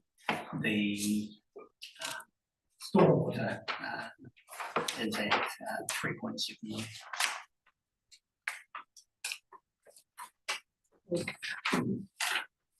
So conclude that, and going back to page 95, the increase events reserve fund, is that 13,000? Is that correct? No, that's not the one that you're thinking of. It's an old number sitting in there that has been in there since I've started. Right, So okay. it does specifically relate to the holding Yeah, fund okay, that we've got for those. okay, that's right then. Yeah. Thank you. Okay, councillors. I'm happy to move this. And inclusive of the policy breach noted, page 54. Thank you, Gary, really appreciate that. Willing to second the motion. Chair, and we've covered this before, Jason, page 98. Rate reserve funds at the bottom, public services, social housing. Can you just explain to me a little bit more about what the status of this is? Yep. So that's for social houses, regional houses, previously, that it holds a level of debt, because we have done significant amount of capital expenditure, and the intention was for the rental from social housing to reimburse council for all that. But we do know there is something mismatched there. We don't put any rate money into social housing, and so it should be self-funded through rental. It's going to take a bit of time to get us back to an even keel there. Quite a substantial figure, isn't it? Yep, and it's sort of a wee bit, there is a lot of costs that are incurred right at the start of the year. So you can see the operating expenditure for to August 2024 of 133,000 includes insurance and rates that are paid for at the start of the year.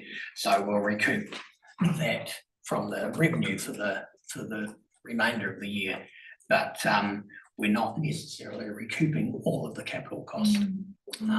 So it is an area where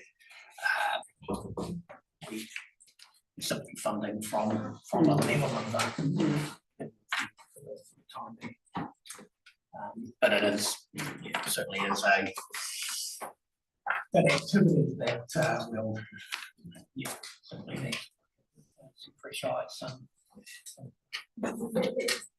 To ask Hamish question, where are we at, Hamish? We've had discussions exploring possible community housing trusts and the like. Where did we get to with that conversation? I think it's fair to say we haven't actually made any decisions about that. I mean, I know it's been raised, but I haven't had a significant direction from this council. They want to explore that. Okay. Is it appropriate for me now to perhaps put that question to my colleagues? You know, when I'm looking at that kind of figure, I think if anything that should spur a conversation or a workshop or some further discussion around how we best approach this, so that if we are committed to delivering social housing, that we need to look at the best possible model available. And I don't think that, obviously, it's not working as well as it should.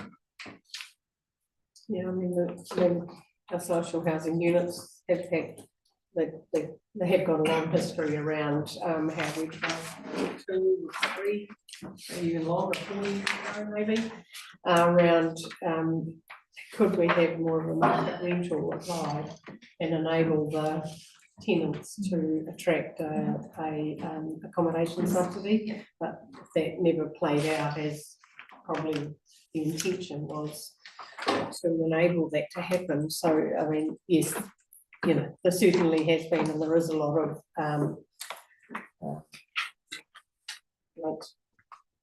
burden, for lack of a better word, to enable and provide units for members of our community that are deserving of a warm and appropriate living environment. So, you know, it's that sort of social construct against the financial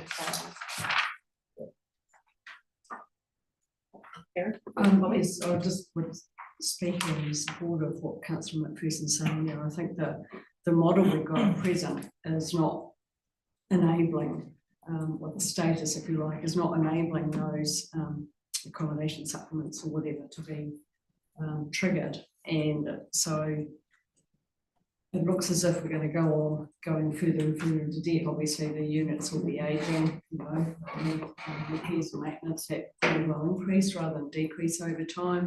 I'd certainly support that we have a workshop or something to look into that. you know, in a planned proactive way. Okay, I mean, I guess that's, have a shared, I'm getting some nods around the table to support, whether it be a workshop or an issues and options paper that actually considers different models and see what might be future protection for providing a service, but not having to own or frame it up in a council model. So perhaps that's what I'm hearing and getting some nods around the table. So yeah, so we've got an action from that. Thank you. Dave, did you have a comment? I think. Yeah, just a comment, or a workshop's quite a good idea, and I think it's somehow we've got a mix between social housing and housing for elderly people. And I'm not sure which area we should be in. You know, because I think, yeah. Who does the government housing? What's the name? Yeah, those fellas, they do one proportion, maybe we stay out of that space. But I know, and I got no problem if we do it, but we did raise a long time, the cost of us doing it seemed to be far in excess. If you had some of your own accommodation with property managers running your properties. So has there been any progress on that, Hamish, of the, I know we called out a long time ago, but the cost of, you know, if you've got a rental in town, your investors around the table will know what you pay a property manager, but it's what, 7%, I don't know what it is. I have heard what it is, but we're way over that level. Has we done anything on that, or? No, at the time, there was no desire to change the level of service provided to those people in the housing. And you need to weigh up the vulnerability of the people that you're dealing with versus the average that a landlord deals with. Also note that if you're a landlord in town and you're incurring losses like that, you're claiming 80% of them back. There's a private operator. So no, we haven't done anything about that. I mean, we're aware of the view that was expressed that we're spending too much time on these things, but there was no directive around the table to cut back on the level of service. No, it's not too much time. Could we do things better with our model of people that are up? And I suppose that's what I've heard from this discussion is actually let's have a workshop as you've described to say, well, actually, look, what are some options around that, and that might provide a better direction or a different direction than the path we're on at the moment. It's funny, yeah, it's interesting the conversation because I looked at it as the carry forward projects and the cost and impact as well, you know, without looking at the final tally. So it would feel as if we have a workshop around this at some point in time to consider the social housing as it stands at the moment and what are some options around going forward, and I guess that will be woven into annual planning or long-term planning cycles, so we're onto it early enough to kind of provide a pathway. Yep, so we'll leave that conversation there. Any other questions? Is that a question? Yeah. You were still? Yeah. I've got one on page 96. And I wouldn't be doing my job if I didn't pick it up from the many people that have come to me about it. There's an article being written just recently which has got a misleading statement in it. This was the article that's been written by David, and unfortunately he's not here, otherwise I could ask him about it. There's been a figure mentioned around the South Ward having 370,000 to spend since 2010 and the decision-making responsibility for it, but he's unfortunately written that the committee's been able to agree how to spend it. Now, I'm not wanting to shoot the messenger at all for what I can only assume is misunderstanding here, but I think it's important to clarify this and for councillors outside the ward, as well as the public and the people that are the South Ward and ARAG and co that have perhaps taken it to heart a bit and feel that they've been thrown under the bus a wee bit there. The figure concerns is around the Amberley Walking and Cycling Routes Development Contributions Fund. And that's been there for some time, but the difficulty with it has been the conditions around it as to how it can be used within the urban area and for growth. It's pretty tightly controlled, and that's just how it is. And since 2010, there's actually been multiple, it's not that the South Ward's been sitting on its hands, all the area putting forward to them. There's been multiple suggestions of what people might be able to do with that, but for one reason or other, they've not been able to meet the criteria. And requested, and I think we've received legal advice from Bundle Finley. Is that how we say it? Bundle Finley. Legal advice anyway, which has clarified it, but it's kind of got, it probably needs to be come out and looked at again and revisited. So I just say that lots of things get reported in the paper and they can come out one way or the other. But this particular part of this particular article has been quite hurtful to a lot of people, and that it's, they sort of feel that they've been thrown under the bus on that. And unfortunately, I think it's a mistake, which is probably difficult to correct, unfortunately, about that. But I guess out of it, it would probably be good for, and I'm probably preempting the South Ward and asking council for this, but almost whether we preempt that by confirming with the South Ward exactly what they can and can't do with that, because it's not that they've been sitting on their hands and can't decide what to do. It's just that everything that's come up since 2010, longer than the last 18 months, back to 2010, all those seeds are thought to have fallen on stony ground. So I just wanted to point that out in case others had read the article and thought, what's going on there in the South Ward? I just clarify, it's more around the conditions of how that money can be spent than the work the South Ward's been trying to do. So I think that's. Would you just like that clarified in the minutes, or would you look? Yeah, I think we can, because that article is quite misleading. Okay, quite misleading. Okay, so it'd be noted in the minutes to clarify the position that you're describing. And I guess if you would like to take that, it's probably a South Ward discussion to consider how best to use those funds or what those funds can be used on, and get some actions beyond that. Because that would sit under I'm pretty sure delegation that of question will be asked. Yeah. Okay, so you're satisfied with that? Yes, happy. Yep, good as gold. Okay, so we do have a mover. Oh, sorry. Chair. Look, from memory, and I could be wrong, but I think, Jason, you did provide some legal breakdown or a summary of sorts previously regarding that particular fund and the legalities around that and what we can actually do. And I think that did come back. If it didn't go to South Ward, I think it did come here. I mean, I'll look for it, but and maybe we can recirculate that. I think it needs to go on the surface again, please. Okay, we're getting some. And Judith's name was on that as well. Thank you. Right, so it's probably best, it's great that you've raised it here because it's an issue from a council perspective around the numbers that you're citing here. But I think if the action needs to sit within the delegation of South Ward.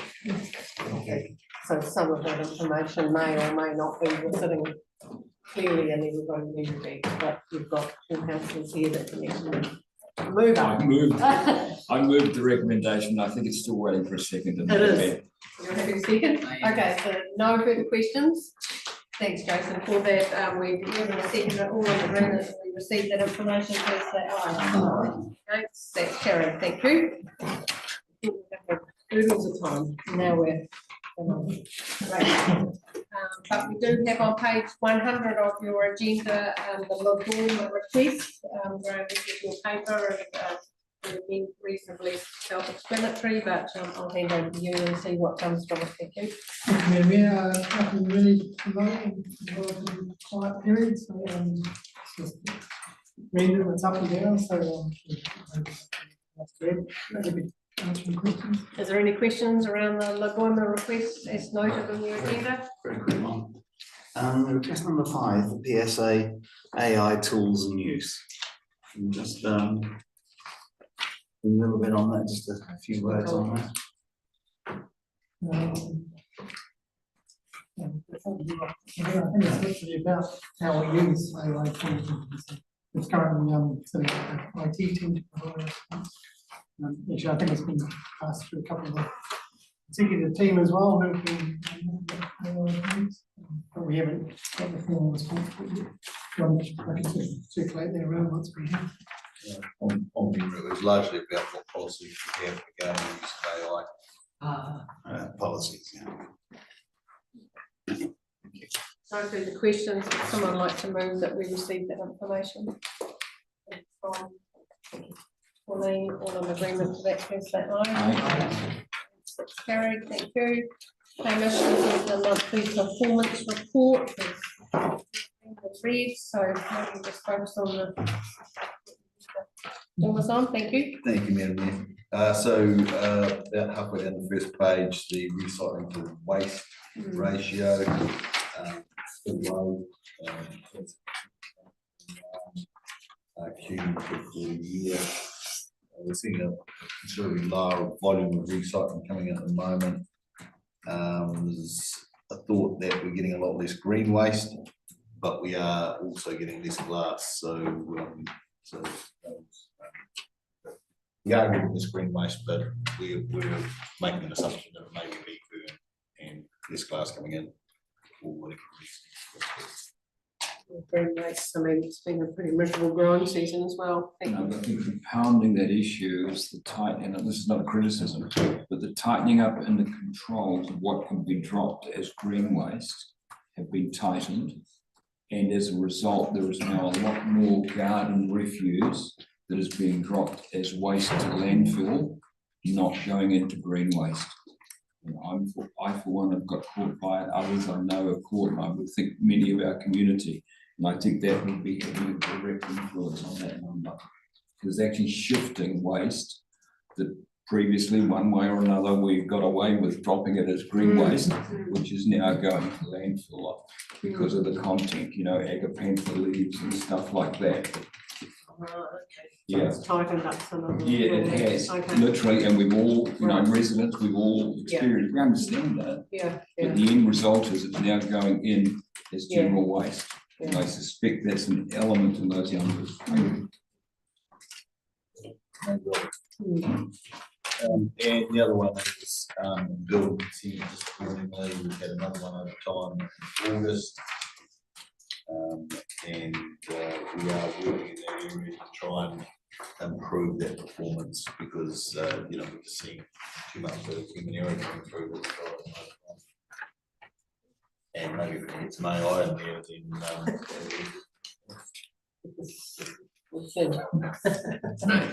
Is there any questions to Hamish on this monthly performance report other than what's been identified? That being the case, would someone like to move that we receive that information? Thank you, Karen. I will second it. Thank you, Tom. All in agreement to that, please say aye. Aye. Karen, thank you. Okay. Just Scott coming in at midday now, so we've got, and I'm happy to take whatever time we need to actually give due recognition to these papers as well. But Pauline, if we start with you with the Strategy and Community Committee update, that'd be great, thank you. Yeah, sure, thanks, Madam Mayor. Look, I'll take that primarily as read. I'll just make a couple of notes. Just that we are recommending that council explore options in regards to the water harvesting. So there were a few long-term plan submissions that we heard through that process.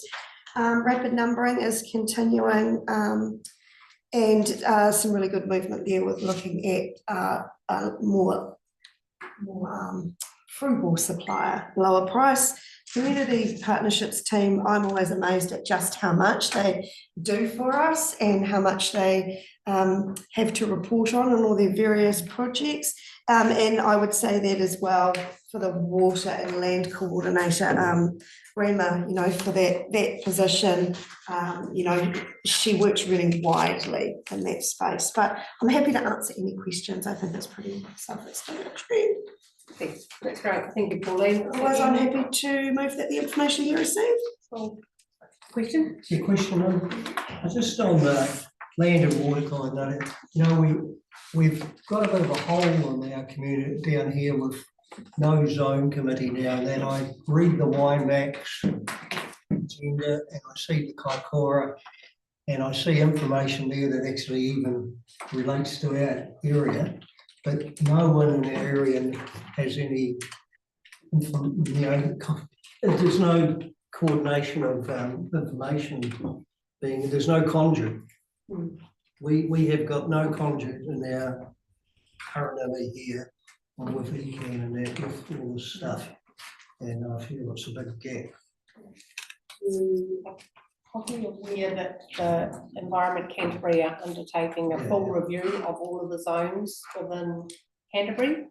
Because yes, you're right, the Waimakariri and the Kaikoura Zone Committees still seem to, from what I understand as well, you know, meet the needs or fit for purpose.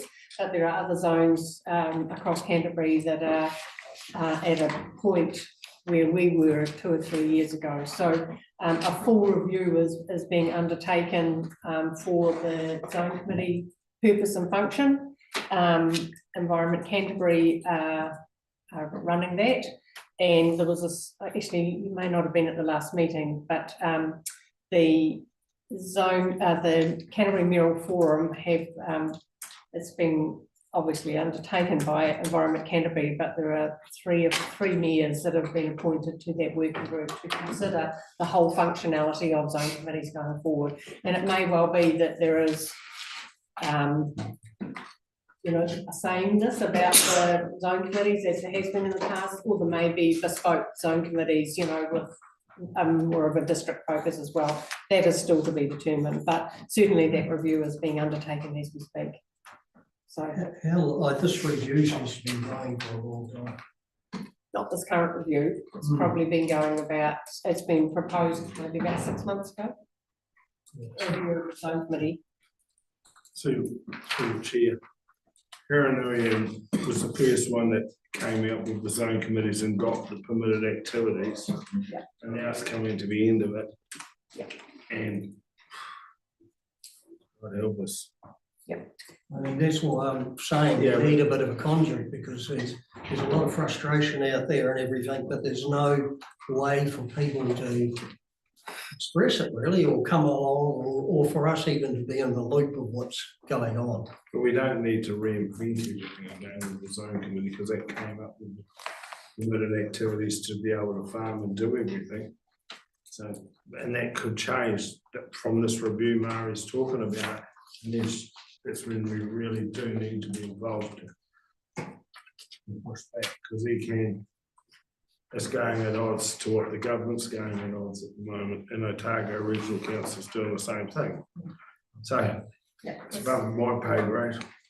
There's certainly, there has been uncertainty about formal function, I guess, of the zone committee, as historically it been, you know, producing in the last 10 plus years, and that's why ECAN have commissioned this review to consider, is the current model, despite the fact that we don't have a current zone committee in the Haranui for all of the reasons that we understand that Dave's just described, but actually will this review provide something that's actually going to be, as I said, it may be more of a bespoke model that individual councils have something different to their neighbours, or it might have some sameness. I can't predict that at this point. We just need to work through and gather up that information. So I felt that it was a good idea that, so I was nominated onto that working group with Mayor Craig Mackle from Kaikoura and Mayor Nigel Bowen from Timaru, plus Peter Scott and Craig Pauling from Environment Canterbury. I'm just thinking back about the other mayors and that, because I remember when the zone committee was on the go here, we were one of the few areas which actually even had councillors or anyone inputting into those zone committees. So I think, you know, I don't know how well ECAN really knows their own organisation that well. So I don't know how much they actually were involved and sat down and listened to what was happening at those meetings. Oh, I guess we'll participate and there'll be a lot of resourcing or gathering information and consideration.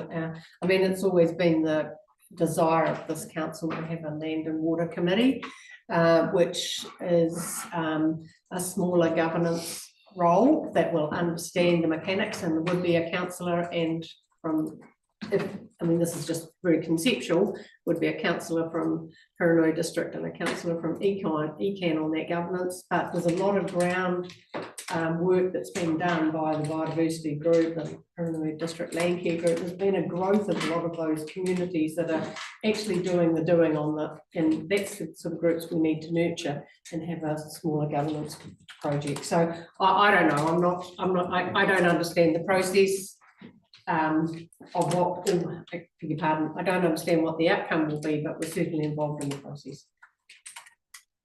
I was just going to second the acceptance of the.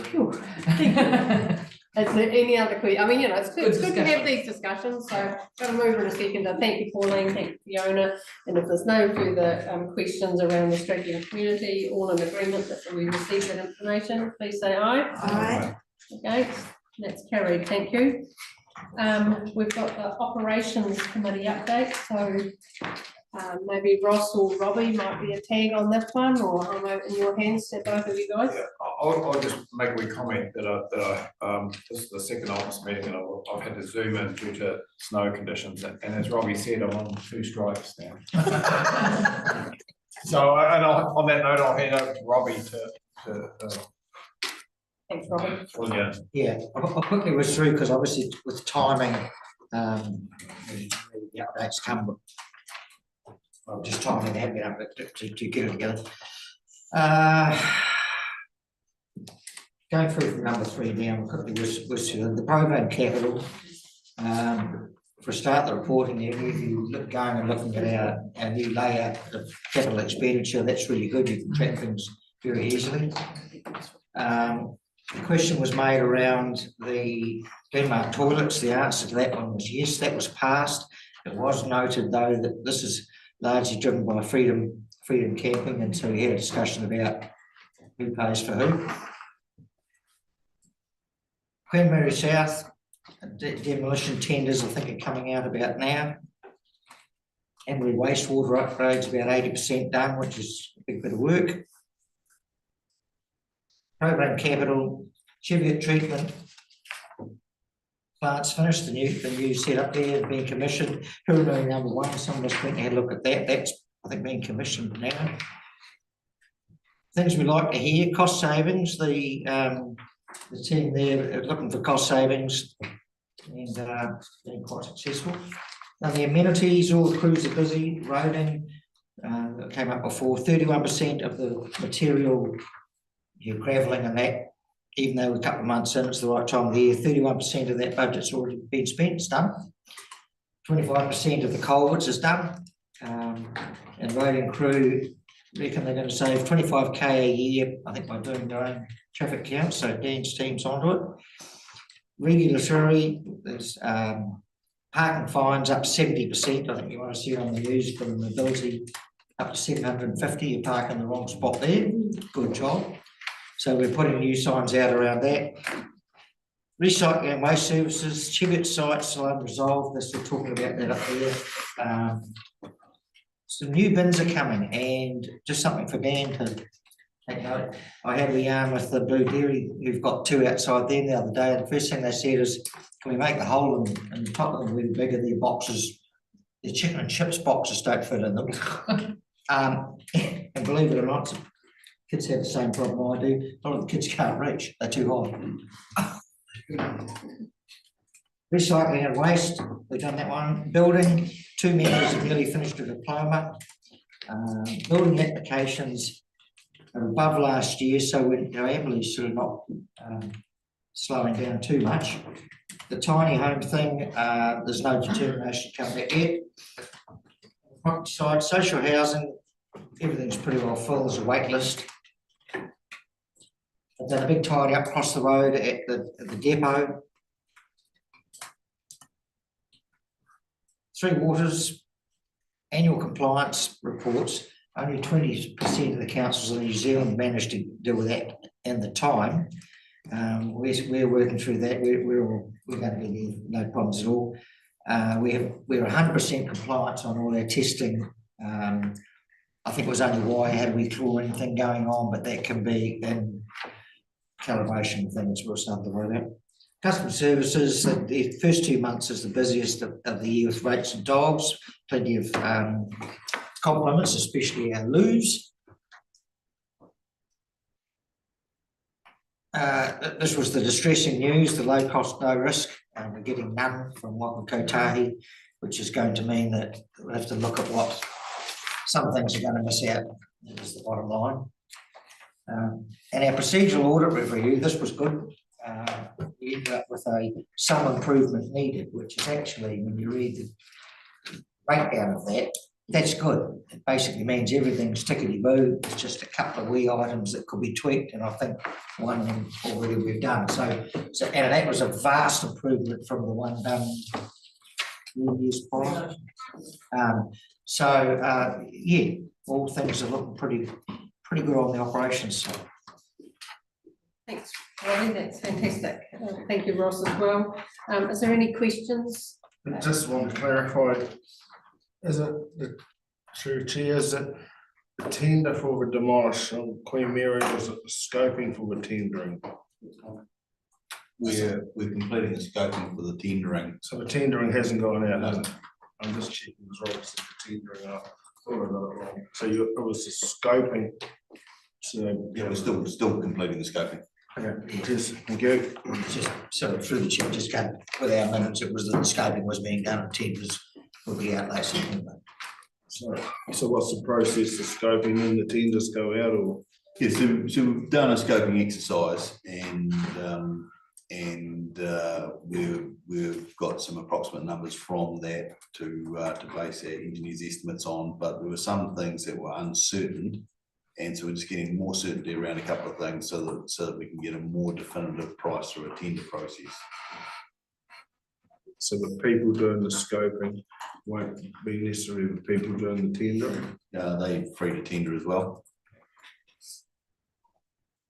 I think you said that'll be, whilst it's some delegations, that will be a paper that will come back for information. Yeah, so people will have eyes over that process, even though it could be done under delegation. Okay, you all happy with that? Thank you, Robbie. Do you want to move that we receive that information? Thank you. Do I have a seconder? Thank you, Ross. All in agreement with that, please say aye. Aye. That's carried. I've got Scott online, but I'm just going to try and get through these two open agenda items. So Karen, can I just go to you in the tourism board update, please? And then we'll finish off. Thank you. Thanks, Mayor. Just quickly, you'll see there's mention of an advisory group being formed. This was something that was very clear in the destination management plan as a recommendation. And I'm sure you will know that the tourism board is currently a committee of council with 4 of us as elected members. And for some of us, the tourism sector is not necessarily one we're really familiar with. So I think the board are really going to welcome the advice and support they'll receive from a variety of people with sector experience through that advisory group. So some information about the terms of reference will come back to that.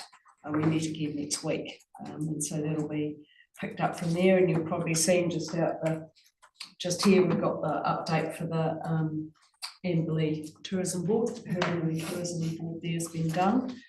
And at the bottom of the second page there, it mentions that the Coles folk are now recording and valuing the time and costs the officers put into carrying out our tourism board activity, including all that's required as a regional tourism operator, and that'll help the board have a much deeper understanding of the nature and extent of the work that Paul staff do on behalf of the tourism board. So I'm really looking forward to that. I'm happy to take any questions, otherwise happy to move to answer the report. Excellent, thank you, Karen. Is there any questions of Karen? Oh. It says in the presentation by the pool team, the team are the best and possibly the only professionals in Huranui who could do this work. That feels slightly arrogant that they are the only people that could do this, that there are no other professionals in Huranui or Canterbury who could do this work. Certainly a bold statement made by Grant Lilly as chair. He was one of the folk that was doing their presentation, and I guess the board received that rather than challenged it. But yeah, it may well come across that way. But he was certainly asserting his view, I guess, that those folk, and I guess probably from the board's perspective, Shane and Graham are the people we have most dealings with it, you know, really experienced at what they do, and I guess he was wanting to underscore that. Yeah, not sure if other folk on the board wanted to comment. You've done a good job. Thanks, Tom. Are you happy with that? Yeah. Or do you want to add something, Vanessa? I sort of support what Karen said, but that, you know, I as a member of the board, I felt it was a pretty subjective comment. Thank you. So is there any further questions? So Karen, you're happy to move? Or I second. Yep, you're seconded, that we received that information. Thank you all very much. All in agreement with that, please say aye. Aye. Okay, so carried, and last but by no means least, Gary, the road safety coordinating update. Thank you. Madam Mayor, very quick update, meeting held on August 21. I'm just going to comment here on 3 particular points. I'll take the rest of it as read. Under point 2, road safety coordinator outlined the work that she's been doing. I just want to put in a plug here to say that I don't think we're all aware as individual councillors the job that Emma does as a road safety coordinator and the people she's working with on all of the fronts you see there. It's really quite revealing, and I just want to emphasise that point. If you want to learn more detail, contact Graham or Averill and get a copy of the detailed reports that Emma provides to the committee, because there's a lot of great work going on there. Secondly, in terms of New Zealand Police in point 5, it was made very clear to us by both the Highway Patrol and the Amberley Police who attended this meeting that the police force themselves are now under great direction from government, particularly NZTA and the Minister, to come in on target with the number of breath tests that are being done. Because if they don't, the funding from NZTA going back into policing on all fronts will be cut. So suddenly the police are ramping up on drink driving tests in terms of the number and the randomness and so on and so forth. So I just make that point. The last point I just want to touch on there, point 7, this is the Huranui school representative, which is Anthony Cregington from Amberley, had a successful visit from Wood is Good. And you'd wonder who that was. It was one of the big logging truck firms who parked a truck at the school, came in, gave a presentation to the school about the job of logging, the role it plays in the economy. The kids got to climb on the truck, sit in the cab, whatever. They learned about logging as an industry. They learned a whole lot about road safety of trucks. And it worked brilliantly. And I don't know whether it's going around to other schools or not, but it was a really good thing that we got to hear about. So with that, I table the report and happy to take any questions, but happy to move its acceptance. Well done. Thank you, Gary. There's any questions of Gary? That's great. Great work. Thank you. It's good to have this report in front of us as council as well. So moved by Gary. Do I have a seconder? Thank you, Tom. All in agreement that we received the road safety coordinating committee update, please say aye. Aye. That's carried. Councillors, I'm going to now read the resolution around the public excluded status and the assumption that you will agree to the public excluded nature of that paper. So with that, can I ask that someone move us into the, thank you, Karen. Thank you, Pauline, all in agreement to that, please say aye. Aye. Okay, that's carried, thank you. So we'll just go